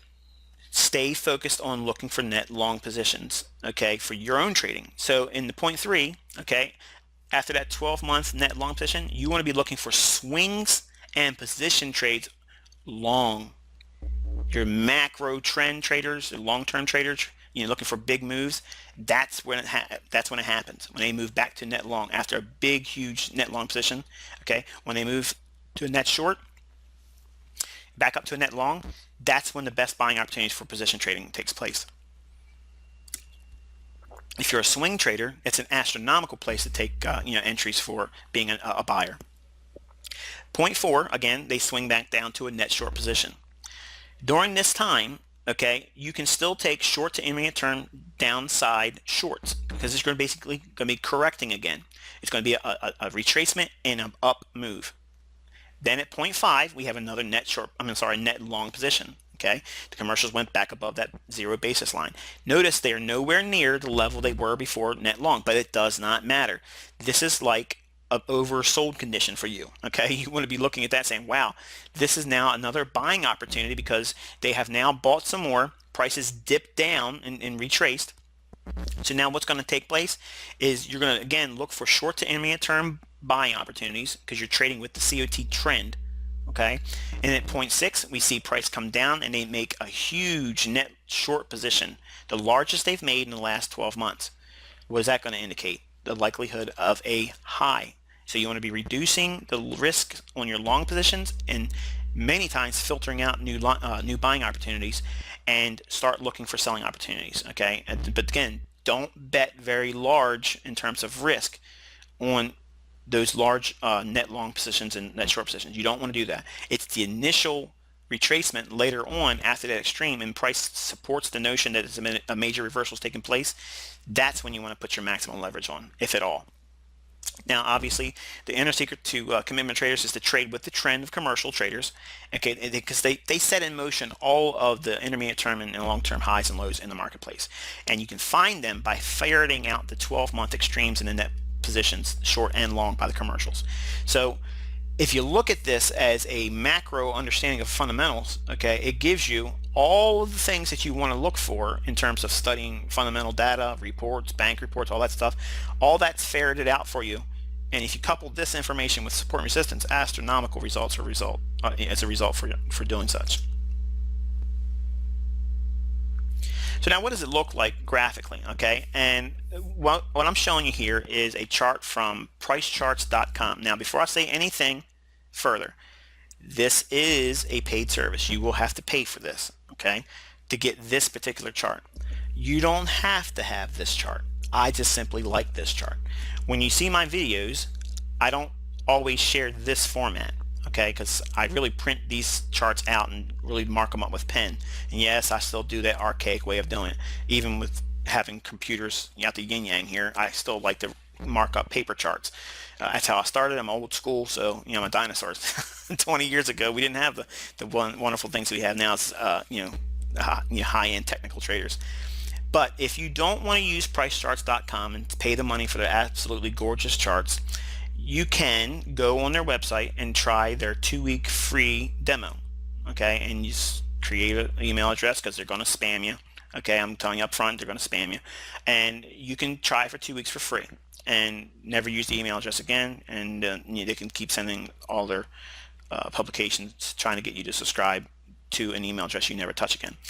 Or you can go to barchart.com and pull up the chart like we're going to show later on in this video how you can do it for free. And I know a lot of you are saying, yay, thank you, Michael, for free, but sometimes it's nice to pay a little bit of money. It's not a lot of money you would be getting as an expense to get this, but to me, if you do like to print them out, or if you'd like to have electronic, it doesn't make a difference. I just like to have them in hard copy because I draw all kinds of notes all over them. But if you look down here, and we have the net short position and net long position and the zero basis line, and I'm going to show you that right here. This is the zero line. Follow that across the chart. Okay, see that right here?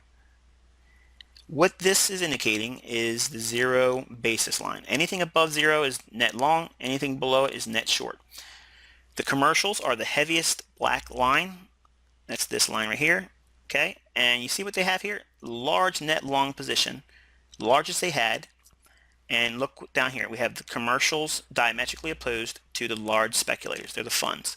Okay, now notice what's going on here. As price had dropped in the euro, this long big trend going lower from 150 down to 120, that's 3,000 pips. Okay, 3,000 pips of a down move. Okay, the large speculators were pretty much with that whole trend all the way to the very end. The commercials were buying the whole way up. Okay, I'm sorry, on the way down, they were buying large numbers of net long position on the euro.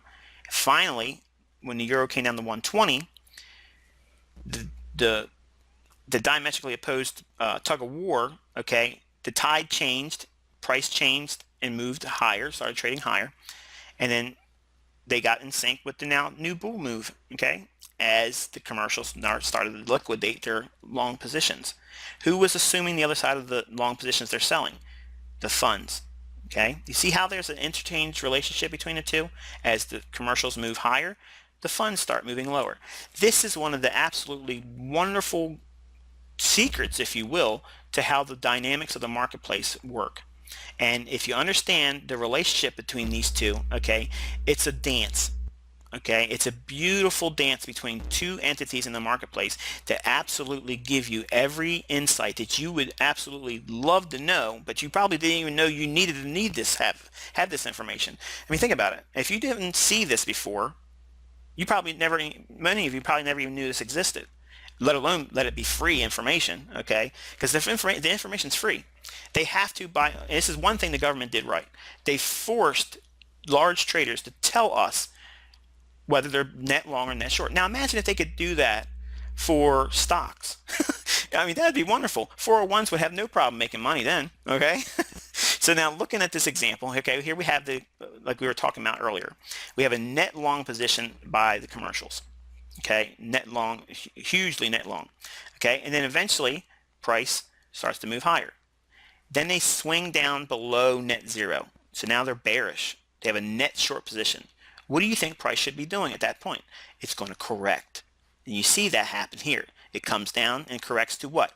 An old support level. See this? Okay, price comes down to that price level. Now also look very closely. You'll see price moving up aggressively and then trading all the way back, coming back inside of that range right there. Okay, you see that? This is optimal trade entry. This is the classic ICT entry pattern. Okay. If you were an indicator driven trader, if you looked for oversold bullish divergence scenarios in this environment right in here, you would have hugely popular results in terms of success being a buyer at that time point. Okay, that's when your indicators work. And also notice once we got back down to this level, wouldn't you know it, the commercials were now net long. So now they're reassuming another long position. So the trend, if you will, is in a bull market, and you want to be in sync with them. So here they are, they're net long. The large speculators, or the funds, they're short here. Okay, they rode this little bit of a move down. Now it's time to get in gear with the move higher again, resume the primary macro trend higher. The commercials establish new longs in here. Price should be rallying. As it rallies, they unwind that hedge, and as they drop it off in here, who's buying the other side of it? The large funds, until we get to a diametrically opposed position again. When we have this extreme, the largest net short position in the last 12 months, there should be a high forming. There's your high. Now, price comes back up to an old level of support and resistance. We have a price move from this high down to this low. Right in here, if you look at the weekly chart, as we discussed in the precision trading set, we talked about weekly order blocks, you'll see price in this example comes right up to that price point. Okay, and then that's when it gives you the high based on the fundamental drivers in the COT data, and we start to move lower and resume the downtrend. Okay, because we have another net short position extreme by the commercials. Okay, so that's a graphic depiction, if you will, of the trend of the commercials or commitment of traders and commercials and how they move. But look at this example here. Okay, this is what gets a lot of folks disgruntled with the use of commitment of traders. Looking at where we are, just simply over, are we above or below the zero line? That's not enough. You have to have price action included with the understanding. Because if you're looking at this example here, you can clearly see that there was a diametrically opposed position between the two. Net shorts held by commercials and net longs held by the large speculators. So common sense should tell us that we should be expecting a high to form. But look what takes place. These are weekly candles, okay? There's roughly 3 months, okay, or so, before the actual high was formed, and then starts to see the euro start trading down. So that's what I'm trying to explain to you. It's not just simply having the net short position or net long positions of the commercials. Okay, that's not enough. You have to have support and resistance. You have to have market structure. You have to have all those facets together to complement your analysis and not just simply putting everything on one tool.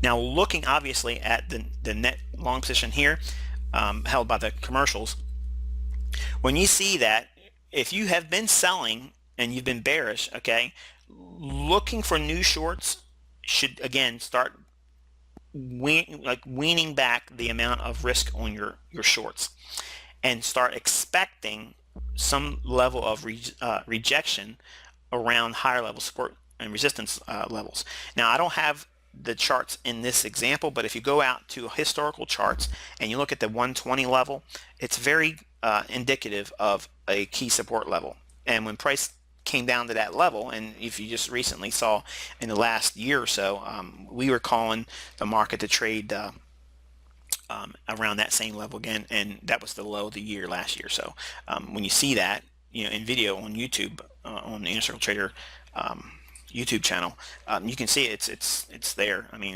it was called in advance, and here it is. And it was basically using the information that I'm showing you here.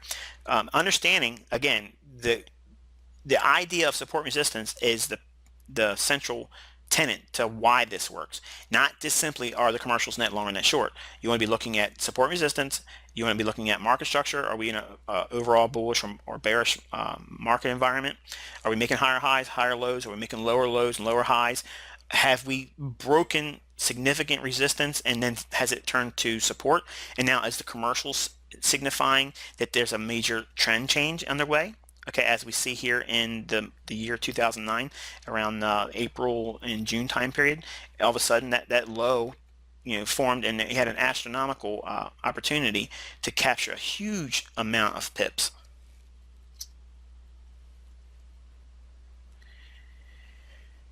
Same thing can be said here when we have this extreme level net short position. You're probably thinking, well, I don't have a lot of time to be waiting around for these yearly moves here. Okay, these net long extremes, I don't have time for that. Well, that's wonderful. Okay, you don't have to have time. All you need to know is where we're at in terms of the trend. Okay, and you can get in sync with that. If we see that there's a heavy net short position here, we don't have to have the bets highly leveraged, okay, that we're going to see the high form in this euro market. Okay, we would expect it to break down, then try to rally again, kind of like it in here. See, price broke down, took out an old low, rallied again, and failed. If you look at optimal trade entry concepts, this is your entry point right in here. This is what you would be looking for. Then when you break down below the low that this formed, this is when you have a very clear shift in market structure or break in structure. Then the low that's anchored to this high here retraces, and then you're on another optimal trade entry right in here, and boom, you have a nice sell-off. Okay, several hundred pips again made available to you. That's what this concept teaches you. It doesn't give you the 50 pip trades. Okay, it doesn't give you the 120 pip weekly ranges. Okay, it gives you the 500 plus pip moves to 1,000 pips. Okay, that's the type of trades that it sets up. Now, looking again at this area here where we went short by the commercials, okay, there's a lot of money to be made just trading inside of this, but keeping the perspective in mind, knowing that, okay, we just came out of a net long position that's extreme. We're retracing. If we come back down to these levels here of support at around 130, see how it bounced off of that level there? Okay, we had some resistance there, and it did violate a little bit, okay, but generally, you see the bounce here. When we traded back down to that 130 level and commercials were net long, with the backdrop of this net long position extreme, you have to have this in mind that this could be a very explosive move coming off of that 130 level. Simply utilizing the market structure shift that took place here. See, I have a high, and then it blew through it right there. Okay, we have a market structure shift, comes back down to known resistance broken. Now support with commercials on the backside of a neck long position by the commercials. Man, that's like candy. That's candy. And these set up 1 to 2 times a year. That's where you hunt. That's what you want to be. The 90% of your time looking and studying at price, you're looking for these scenarios here. Okay, you're looking for them because once you identify that, look at how much time you have when the trend starts moving. When you're in these consolidations like this and like this in here, okay, and down in here, you have to be a harmonic trader. Okay, during consolidations, when the market's in trading ranges, that's when harmonic trading is ideal. That's when you make money with harmonics, trading crabs and Gartleys and such. Okay, but the way you make astronomical, explosive profits, okay, and risk to reward is astronomical, is when you catch these types of moves here. You put the trade on with very, very low risk, and you let them run. Okay, these are what I call mega trades. Okay, I kind of dubbed that back in the late 90s, where you look for 1 or 2 big moves a year, and 90% of your study time is based on that. And if you look at the work over the last 4 years that I've been doing with Forex on the internet, all of the major moves has been pretty much called by me in advance. And I'm not trying to beat my chest and brag, okay, but asking around, and there's not a whole lot of people that can do that and have it be documented as well.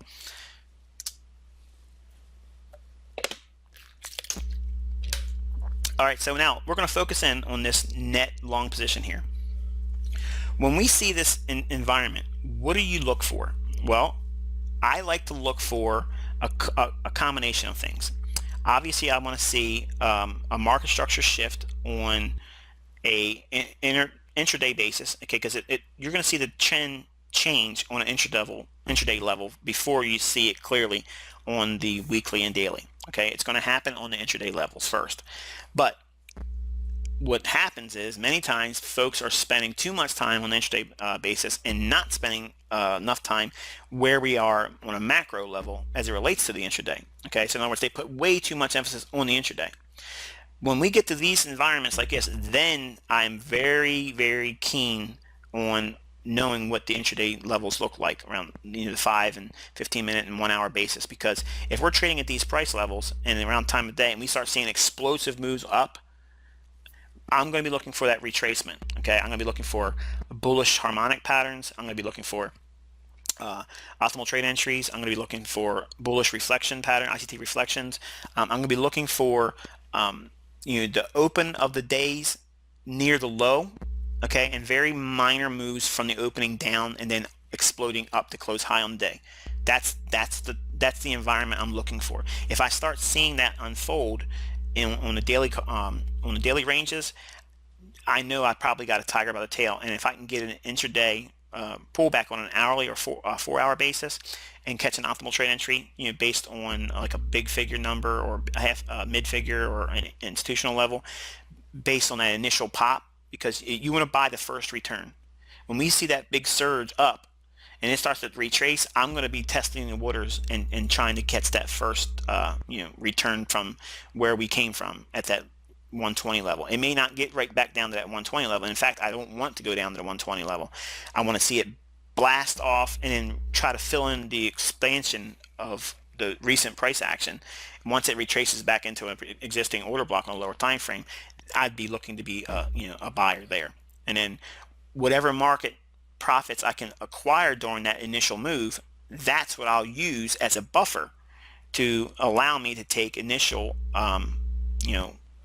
longs on the swing setup like we would have in here, right in here. So if I can make money down here on this move in here, okay, if I get a bounce in here, whatever profits I have initially, I'm going to use that to maximize the leverage, okay, when I get the scenario here, because this is the trend following event where we'll see the explosive portion of the trend and the longest portion of the trend unfold right in here.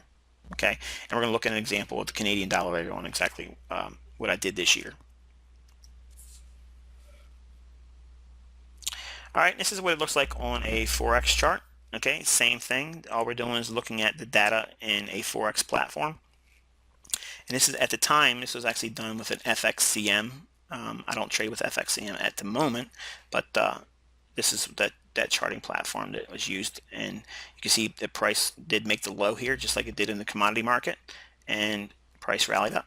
And then here's that retracement back down into an existing order block, rallied up, retraced, optimal trade entry, and then boom, for the trend continuation. Here's where the commercials were net long, wildly net long, and here's where they move back to a net long position, and then all of a sudden it took off. A lot of money to be made right there. Lots and lots of money to be made in something like that. Now, right in here, this scenario, okay, much like we had described down here, I would be looking for very similar types of events. I'd be looking for, if you're an indicator-based trader like MACD or something like that, you could be looking for bullish divergence. You could be looking for trades to set up with the Judas swing. In other words, if price trades initially intraday lower for the day, I would expect price to make the low of the day first and then rally up. I could be expected to find ICT reflection patterns, bullish harmonic patterns, okay? But the problem, okay, harmonic traders have is they'll be taking profits way too early, okay? Because yes, we're inside of an ideal range environment for harmonic trading, but they'll cut their profits short, not understanding where we are on the macro level perspective, and they'll cheat themselves all of the existing potential profits that's made available. And by doing that, it kills in my opinion, it kills the necessity to be just a harmonic trader. Even though I have harmonic skills in my trading, I'm not quote unquote a harmonic trader. I am a dynamic trader, and I understand market profiling. So when you understand how to profile a market, you can work within any market environment and be able to reap profits.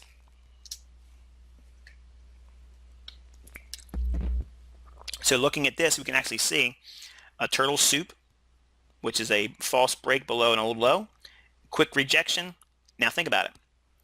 Price had rallied up here, came down and bounced. Where would the funds and trend traders, okay, that were lucky enough to buy down here, or maybe even down here or here, where would they now immediately move their stop loss to? Right below here, right? So watch what happens. Price rallies and comes back down, takes out these stops. Why would they do that? Why would price come all the way back down there just to come down just below this area, quickly run it and rally away? Because these stops are going to be what? Sell stops. Sell stops, when they're triggered at market price right here, when price comes down here and hits that level here, all of the pending orders down here become what? Market orders. To do what? To sell. Why? Because they're net long in here. So if they're trying to protect their position, they want to sell out of it because they don't want to lose any money, okay, or maybe lose some of the profits. What will happen is the price will come down, trigger those pending orders. The sell stop becomes a market order to sell at market. Who's going to buy at market? The smart money. So they knock these guys out of they're completely off the bus now, and they assume their seat right before the bus takes off and heads to the destination they wanted to be part of, down here, here, and here. So when we start to see rejections and raids on liquidity pools right below old lows, I love seeing that.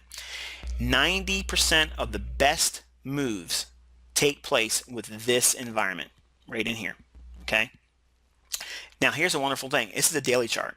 If you see the reaction like this, come down here, take that out and reject, you can now look for the environment where the market opens and trades lower initially for the day. Buy that. Buy that initial low moving off of the opening.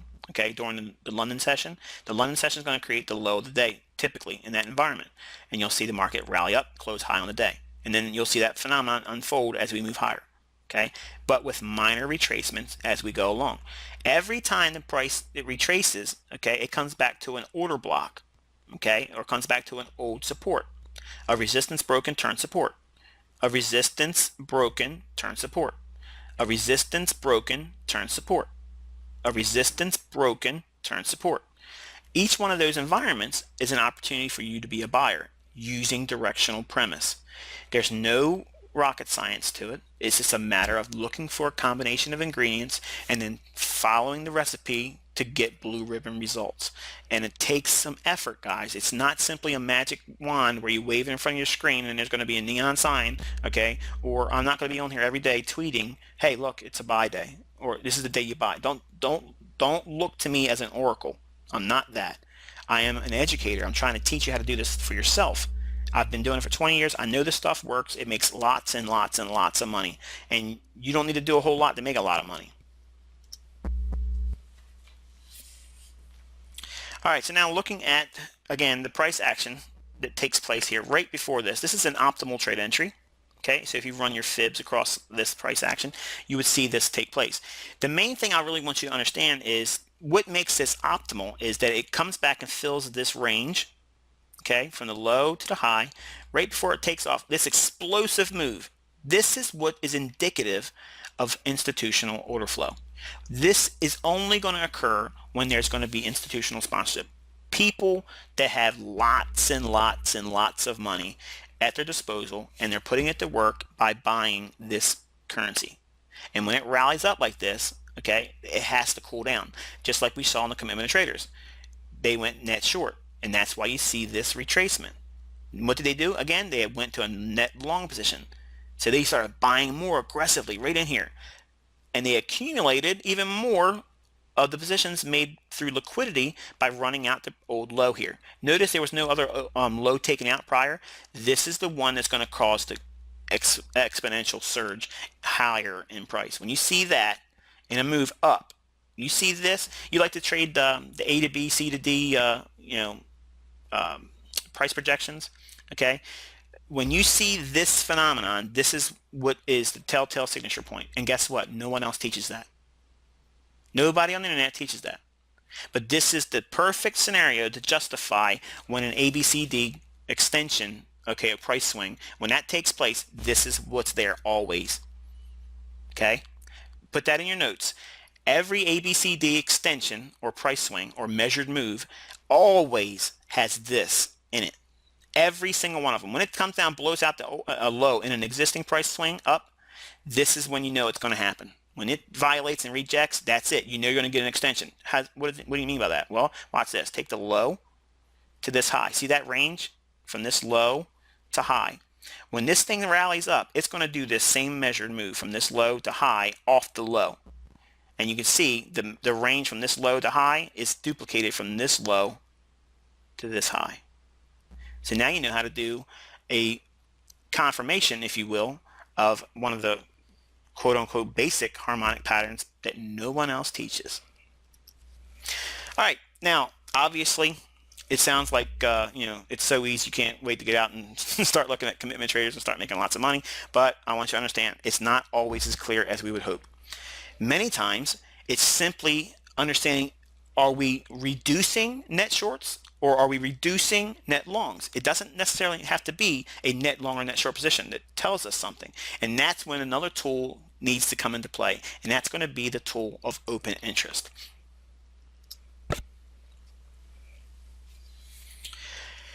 When we see price action like this, where the commercials are already net long, okay, but they were coming out of their net long positions aggressively, and then they added aggressively right here. This is indicative, okay, of a buy. This is supporting a buy, okay? They are, yes, net long, but they have been aggressively coming off of net longs. But when they see this buying surge again in here, that happens to occur right here.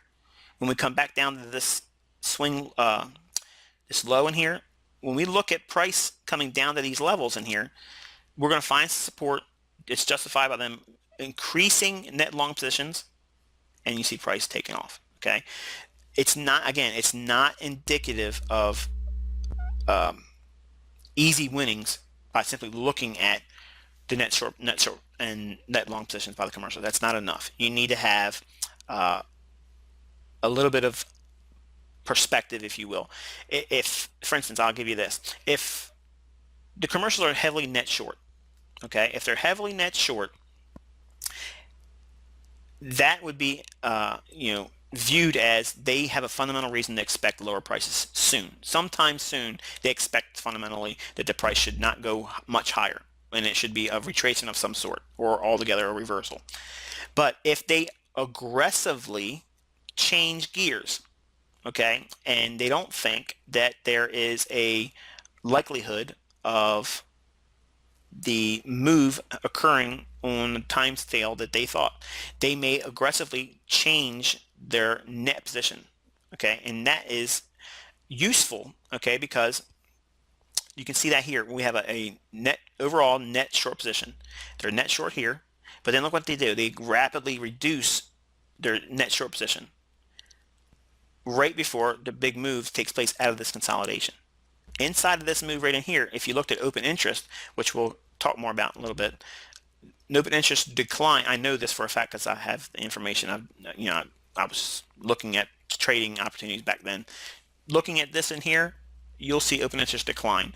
Open interest is only going to decline if commercials are covering shorts rapidly, because they are the market entity that creates the markets for us in the futures market. So if they are the largest net short or seller in the marketplace, they have a real reason to be selling in them because they're hedging. If they are rapidly reducing their net short position, that's telling you something fundamentally, that they don't think it's going to go lower immediately soon. They expect a sizable move, and wouldn't you know it, 1,000 pip move ensues before it starts to take a turn of events and makes it go lower.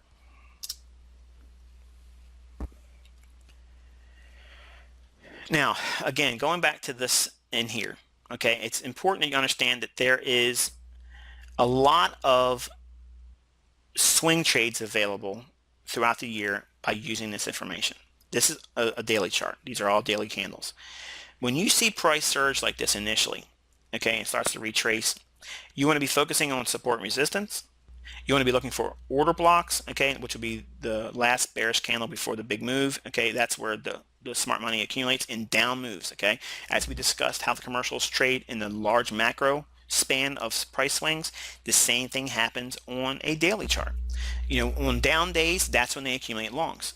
Okay, how many times have you looked at a stock chart? Have you looked at an indice, okay, or a currency, and we had a real big washout day, big 200 pip down day, and the very next day it rockets up 150. The next day continues on, and it never turns around. They accumulated long positions during those down days. You need to think like a smart trader, okay? And smart traders are what we dub as smart money. Smart money buys when price is dropping. You have to get that in your mind, and don't be afraid. You need to grow comfortable buying when price is screaming going lower. And I know it sounds like it doesn't make any bit of sense, but that's exactly what works. Okay, you want to be trading in the opposite direction you want to see a profit in. All right, so basically, as it relates to commitment of traders, you need to stop listening to the herd. Okay, in other words, the forums, people telling you, oh, I'm buying this, I'm buying that. The guys that had the most popular YouTube channel, the most subscribers, yada, yada, yada. These guys don't know what they're doing. They talk a good game, but they have no idea what they're doing. The way you stay informed is you want to be focusing in on the smart money. And here's the wonderful thing. They make the information available for free. You want to trade in the direction of the most recent 12-month commercial net position. You want to wait for price to form intermediate term swings. Use optimal trade entry patterns to enter and trade with the large traders. Now again, that's not the commercials. The large traders are those long-term trend following traders, okay? They are going to be assuming the other side of the liquidation of the hedges that the commercial traders absorb and accumulate during these big price swings. You want to filter out longs when commitment trader reaches a fresh 12-month and or 4-year extreme on the commercial net short position. Now think about that. You're getting rid of the necessity to feel like you're going to make $1 million on a long position when fundamentally it's not likely to happen. That's wealth making insight right there. You want to filter out shorts when the commitment of traders reaches fresh 12-month or 4-year extremes on commercial net long positions. All we did was reverse the scenario. When we see commitment of traders reaching a 12-month or 4-year extreme in net long positions, you want to be filtering your short positions and reducing risk. Not to say you can't day trade and sell. You can't. I'm not saying you don't have opportunity to be a seller still, but you just have to be mindful that anytime soon there's going to be a major upset of that downtrend, and it's going to be aggressive. Many times it unfolds very aggressively. You want to trade with the COT trend engineered by the commercials. You want to look for seasonal tendencies that line up with the net readings of what you see in price action, and by doing that, you're going to have the framework for remarkable trade setups. Now, for more information on commitment to traders, obviously, two resources that I think are really good are the Commitments to Traders Bible by Stephen Breese and Trading Stocks and Commodities with the Insiders, The Secrets of the COT Report by Larry Williams. And I don't have it listed here, but I always talk about it every time I talk about books. If you don't have Larry Williams' How I Made $1 Million Trading Commodities Last Year book, again, it was a 1970s book, and it's still absolutely timely today. The information as it relates to commercials in there and open interest is what I'm discussing here.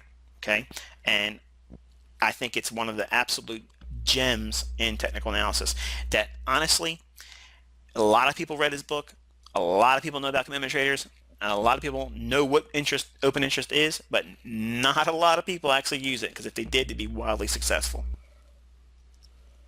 So going forward, if you find yourself another resource that provides commitment to traders resources and you think it's useful to the subscribers to my work, obviously I would love to have a heads up about it. Again, we talked about using barchart.com, and you see me using barchart.com in my videos, but I mentioned in here pricecharts.com, and I think that to me, I think barchart is just as good as pricecharts.com, if not better, because it's free and allows the subscribers to my material to do it without having any kind of paid resources. And I know a lot of you guys are on short budgets, but eventually at some point you might want to avail yourself some resources and spend a little bit of money, and there's nothing wrong with that. But if you find something that's comparable to the ones I suggested in here, just share it with me, and I'll share it with subscribers and pass that insight on to others. Okay, how to capture explosive Forex profits. Now, I know this is exactly what everybody wants to know, right? All right, Michael, how do I make money? This is great. We're talking about a lot of theory here. You're boring me to death. How do I make money? How do I get in the marketplace and find these big moves? Okay, you're showing this stuff in hindsight, but how do I look for it going ahead? Well, understand this. One of the biggest money makers that I have is trading with the weekly range. And the weekly range is one of the absolutely beautiful scenarios where you get the lines portion of the weekly range.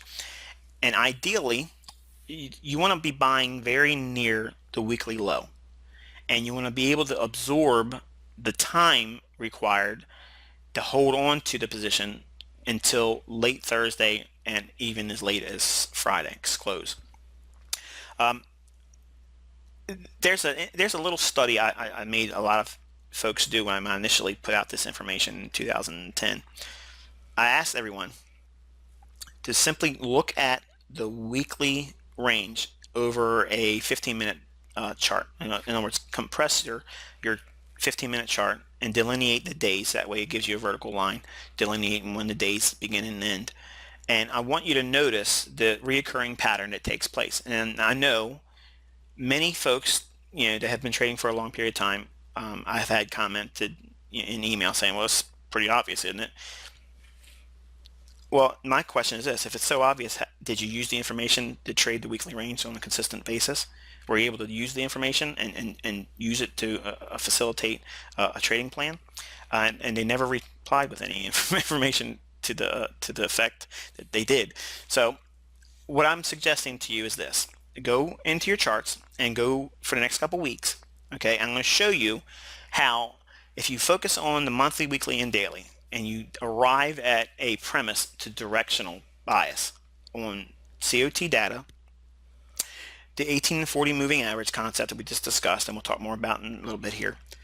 If you look at when it's positioned to move higher or expected to be bullish, if you look at the activity on a weekly chart, or a weekly basis rather, over a whole week time span, and it's easy to see it on like a 15-minute time frame, compress it so you have the whole Sunday to Friday's close, you'll see that the weekly high in a bearish environment typically forms around Tuesday's London open session. And many times, if it's going to be a down week, it'll form no later than Wednesday's London open. There is a 70 to 80% chance of that phenomenon taking place. Again, if it's a bearish environment, you're expected to see lower prices because the overall macro trend is bearish. What will happen is Sunday's opening will open, and Monday's trading will generally be consolidation, and then it'll start to move up. Okay, and what happens is all the neophyte traders start thinking this is going to be the next big move up, so they start buying and buying and buying and buying. And then on Tuesday, okay, what will happen is during the Asian session, Monday into Tuesday, there'll be more consolidation, and then what will happen is they'll ramp it up real aggressively up, and that's what we call a Judas swing, okay, or it's like a fake out, or what I just recently dubbed it for those that make fun of the Judas swing's name. It's the open rally sell down close. Okay, so it's an open rally sell. Okay, so in other words, you're looking for an opening, looking at midnight in New York time, the initial move up at that time point, going into the London open session around 3 o'clock in the morning in New York time. Generally between 2 o'clock in the morning and 4 o'clock in the morning New York time, in that environment, the high of the day will form. Now, if it happens to be on a Tuesday or Wednesday's London Open, you have an 80% chance that that's going to be the weekly high. Don't take my word on it. Go through your charts and study it. Okay, and I'm telling you, I know what's going to happen. I'm going to get 300 to 400 emails again saying, I can't believe it's been there all this time. Yeah, you're right. It's been there all this time, and again, nobody talks about it, but ICT.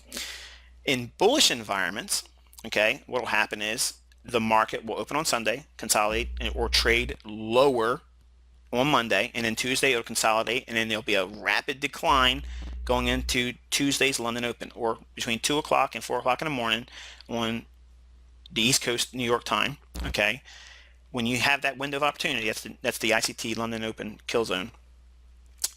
The opportunity is to expect the weekly low to form on Tuesday's London Open or as late as Wednesday's London Open. Now, you're probably saying, okay, well, that's wonderful, but it's still not 100%. You don't need 100%. Okay, if you have the macro view in line and expecting, the directional premise to be one direction or another based on what we've discussed so far, you have a lot of the battle already won for you.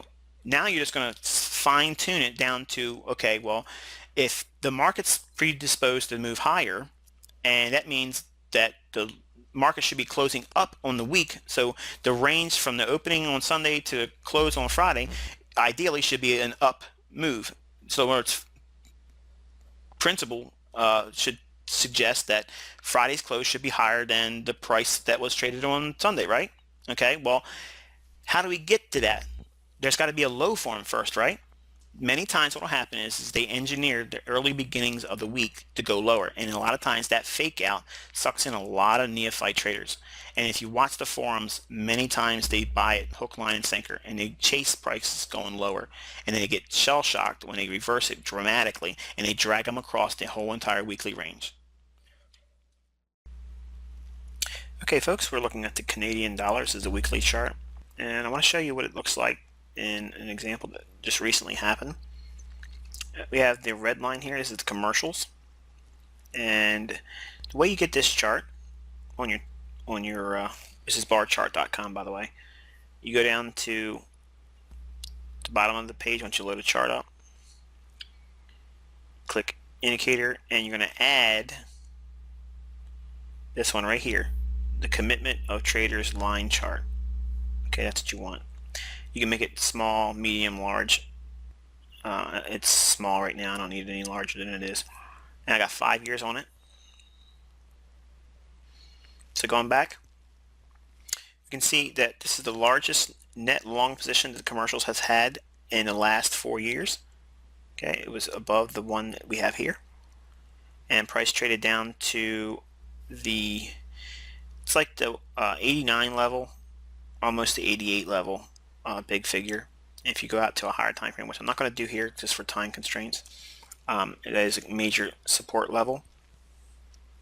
We have a net long position, and we see price drive lower but fail to go lower and then rallied up, breaking market structure highs in here. So now everything is bullish. We would expect to see retracements and moving higher, going up. Before we go any further, I want you to take a look at this low here, the lows over here, and this low here, okay, and how price went right to 94 and traded off of that. I called 94 back here, okay, and I called 94 back here as well, and it's all on YouTube and on videos that were shared through Twitter, so you can go back and take a look at all that stuff. It's not hindsight. I want you to take a look at this purple line here as well, because we're going to look at this. This is open interest, and as it relates to how all this stuff fits together. But for right now, as price traded lower, the accumulation of the longs held by the commercials indicated there was possibly a reversal underway. Looking at the daily chart, we have our 18 and 40 day EMAs. The green is the 40 and the red is the 18-day, as noted here, exponential moving average. And I have the open interest. Again, open interest can be found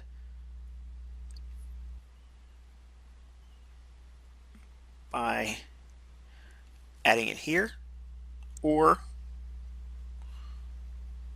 by simply having total volume. You want to have total volume, not contract volume. You want total volume on. Okay, I have 9 months on here. You can do whatever you want to do, have as much data you want to show. But looking at what we have, this was the low. In other words, it violated this little consolidation here, rejected, ran out and higher, broke market structure in here, and retraced back to an old resistance, now turned support. Then rallied again. Okay, came back, found support at old resistance, broken, turned support. Rally through. Now we're coming back down to an area of old resistance, should act as support. Old lows back here, it blew through those. Okay, but now I'm going to go back and take a look at a few things. We have a consolidation in here. Open interest declined rapidly. Remember what we talked about open interest? Open interest declines rapidly only when the commercials are rapidly covering their short selling. Why would they do that? Because they think bullish prices are underway. Also, we have a consolidation in here in an existing bullish environment. See, the 18 is above the 40. We have a retracement, many optimal trade entry opportunities in here. But remember I talked about right before we see a measurable move, you'll see a stop run. Here's a low. Market comes down below the low, blows it out. And then what do we see? The expansion on the upside. Notwithstanding that during this consolidation, we also have another drive down in open interest, which we talked about in video before the fact, and we saw prices rally up to what level? The 94 figure. Now, this is a 500 pip move, all based on the information that we just discussed in this particular video. I promise you that if you go through your charts, study them well, you'll see a couple of these form a year. Not a million, not one every month, okay, but you have one or two major moves set up like this. But you can trade in sync with them. Once you have the directional premise in mind, like, see, we crossed over here on the averages, but then later on we started seeing the averages open up. Okay, the averages are opened here all the way through all this. You can day trade this long with the open drop down initially in London, rally off of that and close higher. Okay, all that's being seen here. You can also find retracements, okay, for optimal trade entries, all in this move. Once the average is crossed over here, you wait for the retracement, and then the next move up should open the averages, and you start seeing stacking. This is stacking when all the averages open up. Much in the same vein that this is stacking on the lower side. The 18 was below the 40, and you would just continuously look for selling opportunities while that condition exists. Okay, so I counsel you guys to really just spend a lot of time with the higher time frames, because it gives you the backbone, okay, to hold on to a directional premise, because you are in sync with the higher time frame smart money.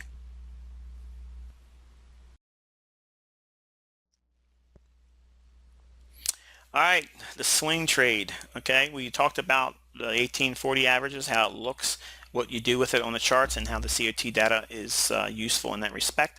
Okay, but what is it? What does the swing trade look like conceptually? What are you doing? How does it work? How do we confirm the setups? Is there something that we can do to build the confidence factor behind the trades? Well, there just happens to be something that I use in my trading that helps me do that. We're going to be looking at the ICT swing trading method. Now, what sets up an ICT swing? Okay, well, there's a concept that I released in 2009, and I actually posted this in the forums on forexmentor.com. Yes, forexmentor.com. Now, forexmentor.com, okay, obviously is one of the widely known educating for profit websites out there, and I think pretty much everyone knows about them. But I have bought just about everything that they have put out, with the exception of Peter Bain's stuff. I did get his Big Dogs course, and really it's not much at all. The insight, okay, that I shared about this concept is the SMT divergence. Okay, and I get a lot of questions about what is SMT divergence, and all it is it's a little abbreviated term that I came up with for smart money tool. And smart money tool, okay, is basically looking at correlated market asset classes, okay, or groups, okay, to arrive at a underpinnings based on the actions of smart money. Okay, so think about this: if we can agree on the mechanics of the markets moving by those that have a lot more money than us, if we can agree on that, okay, and I think it should be a very easy thing for us to agree on. In other words, the market's only going to move by that entity or entities that have a lot more money than us. If we are able to agree on that, you have to understand something. They are motivated by greed, either not to lose money or to make money. Either way you cut it, it's still greed.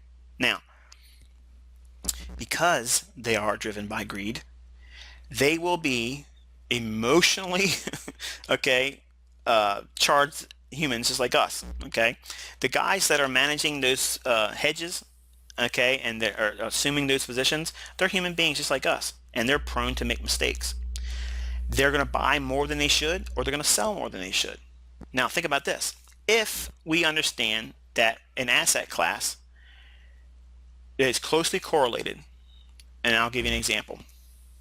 If you look at the stock averages, okay, and the idea behind the SMT, it really comes from the Dow theory. Okay, there's really no magic to it. I just used something I understood very clearly with the Dow, and it was really amplified with Larry Williams' How to Select Stocks for Immediate Gains book, a real old book. Okay, the only thing that was useful in the book to me was how he looked at when the Dow made a lower low, but stocks didn't make a lower low, and then once the stock market as a whole started to trade higher, the issues that didn't make lower lows, they're the ones that smart money was accumulating. Otherwise, they would have made lower lows too, but they didn't. They were being accumulated. So I used that premise along with the whole general premise behind Dow theory.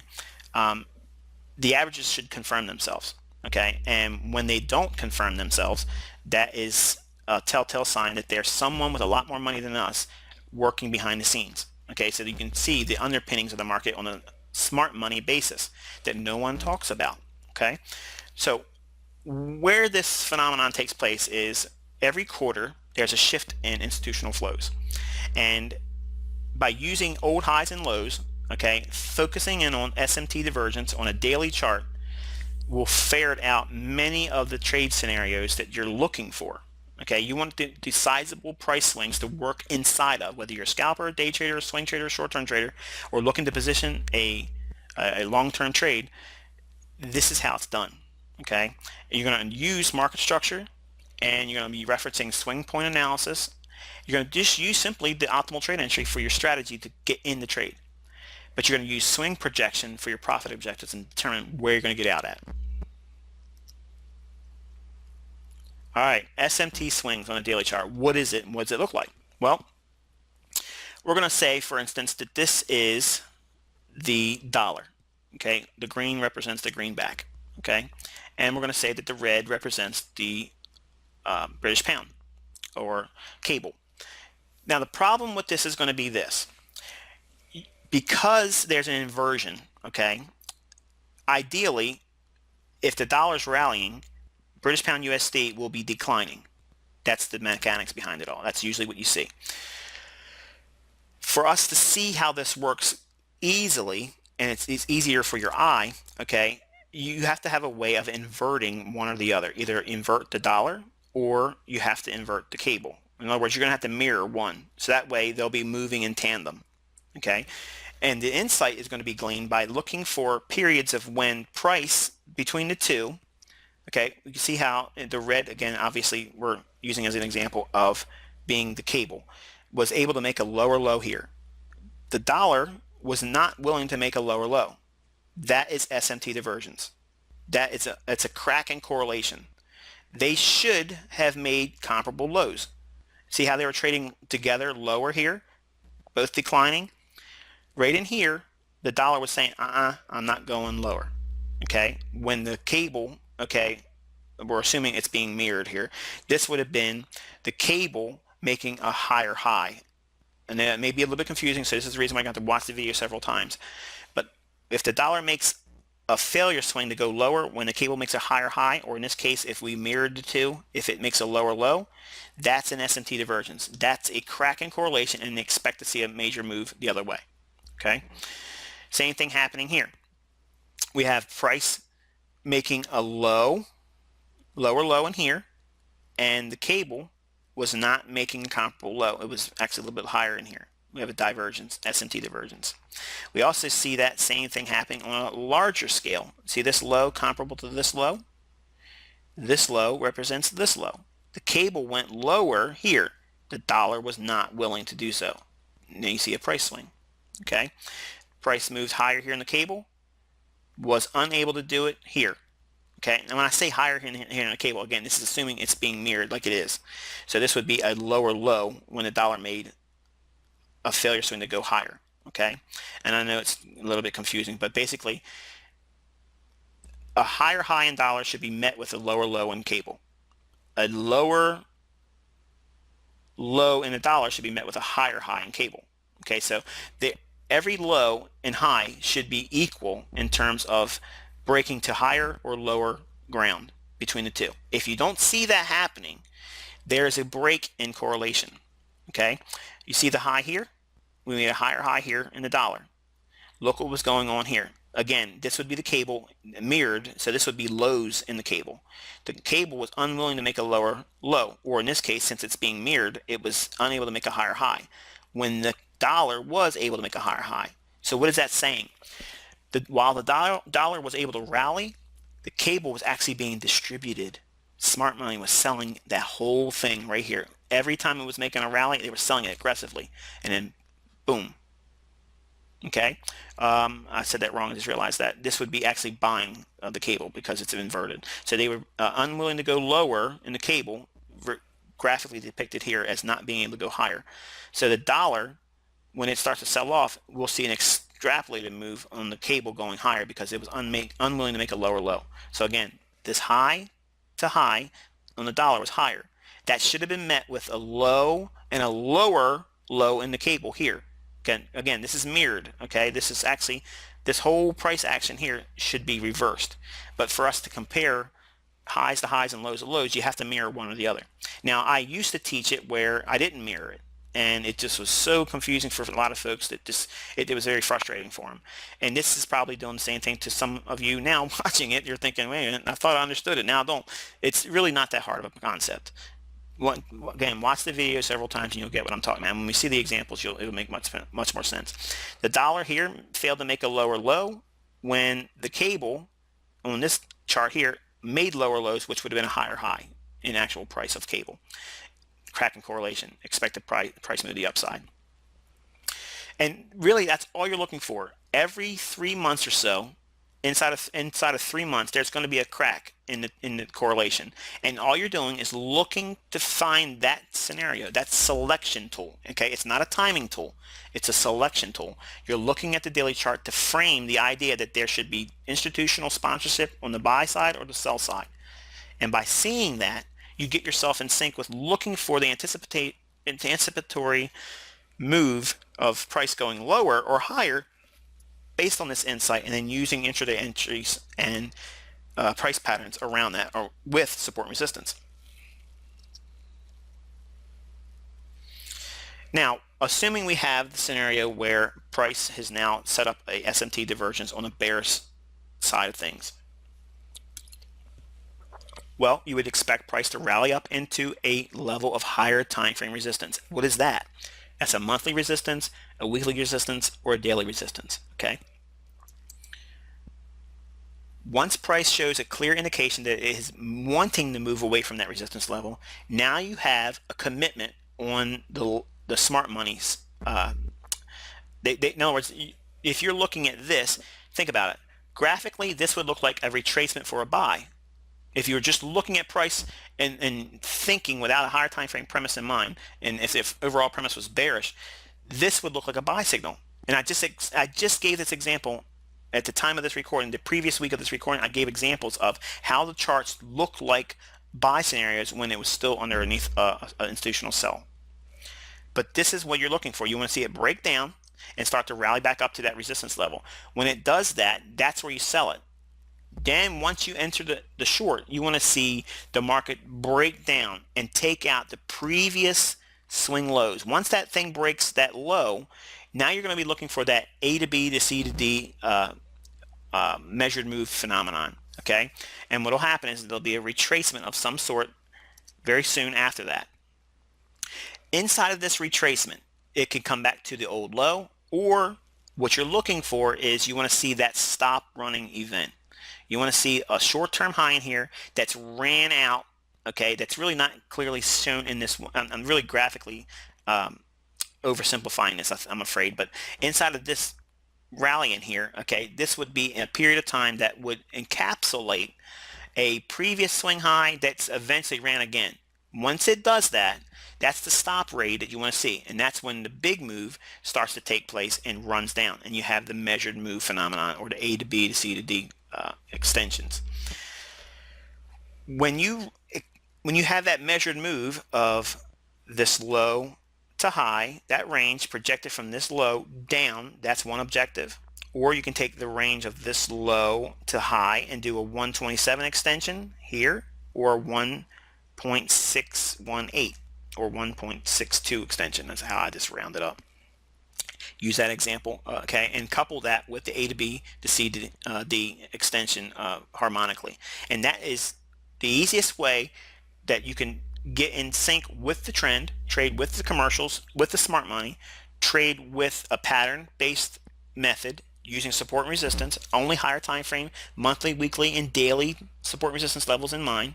Many times what will happen is this area here will be an order block. Over here, this high that's not being depicted here, this will be a bearish order block, and price will return right back into that area and sell off again. Okay, and that's the basis for building a very sound approach to higher time frame trading. And once you understand how this is done, all the intraday action of selling in a down day, that's all this is. The same thing being applied on an intraday basis. What will happen eventually is you'll go into consolidation, and everyone will now start chasing the move lower, but the move's already happened and you've already profited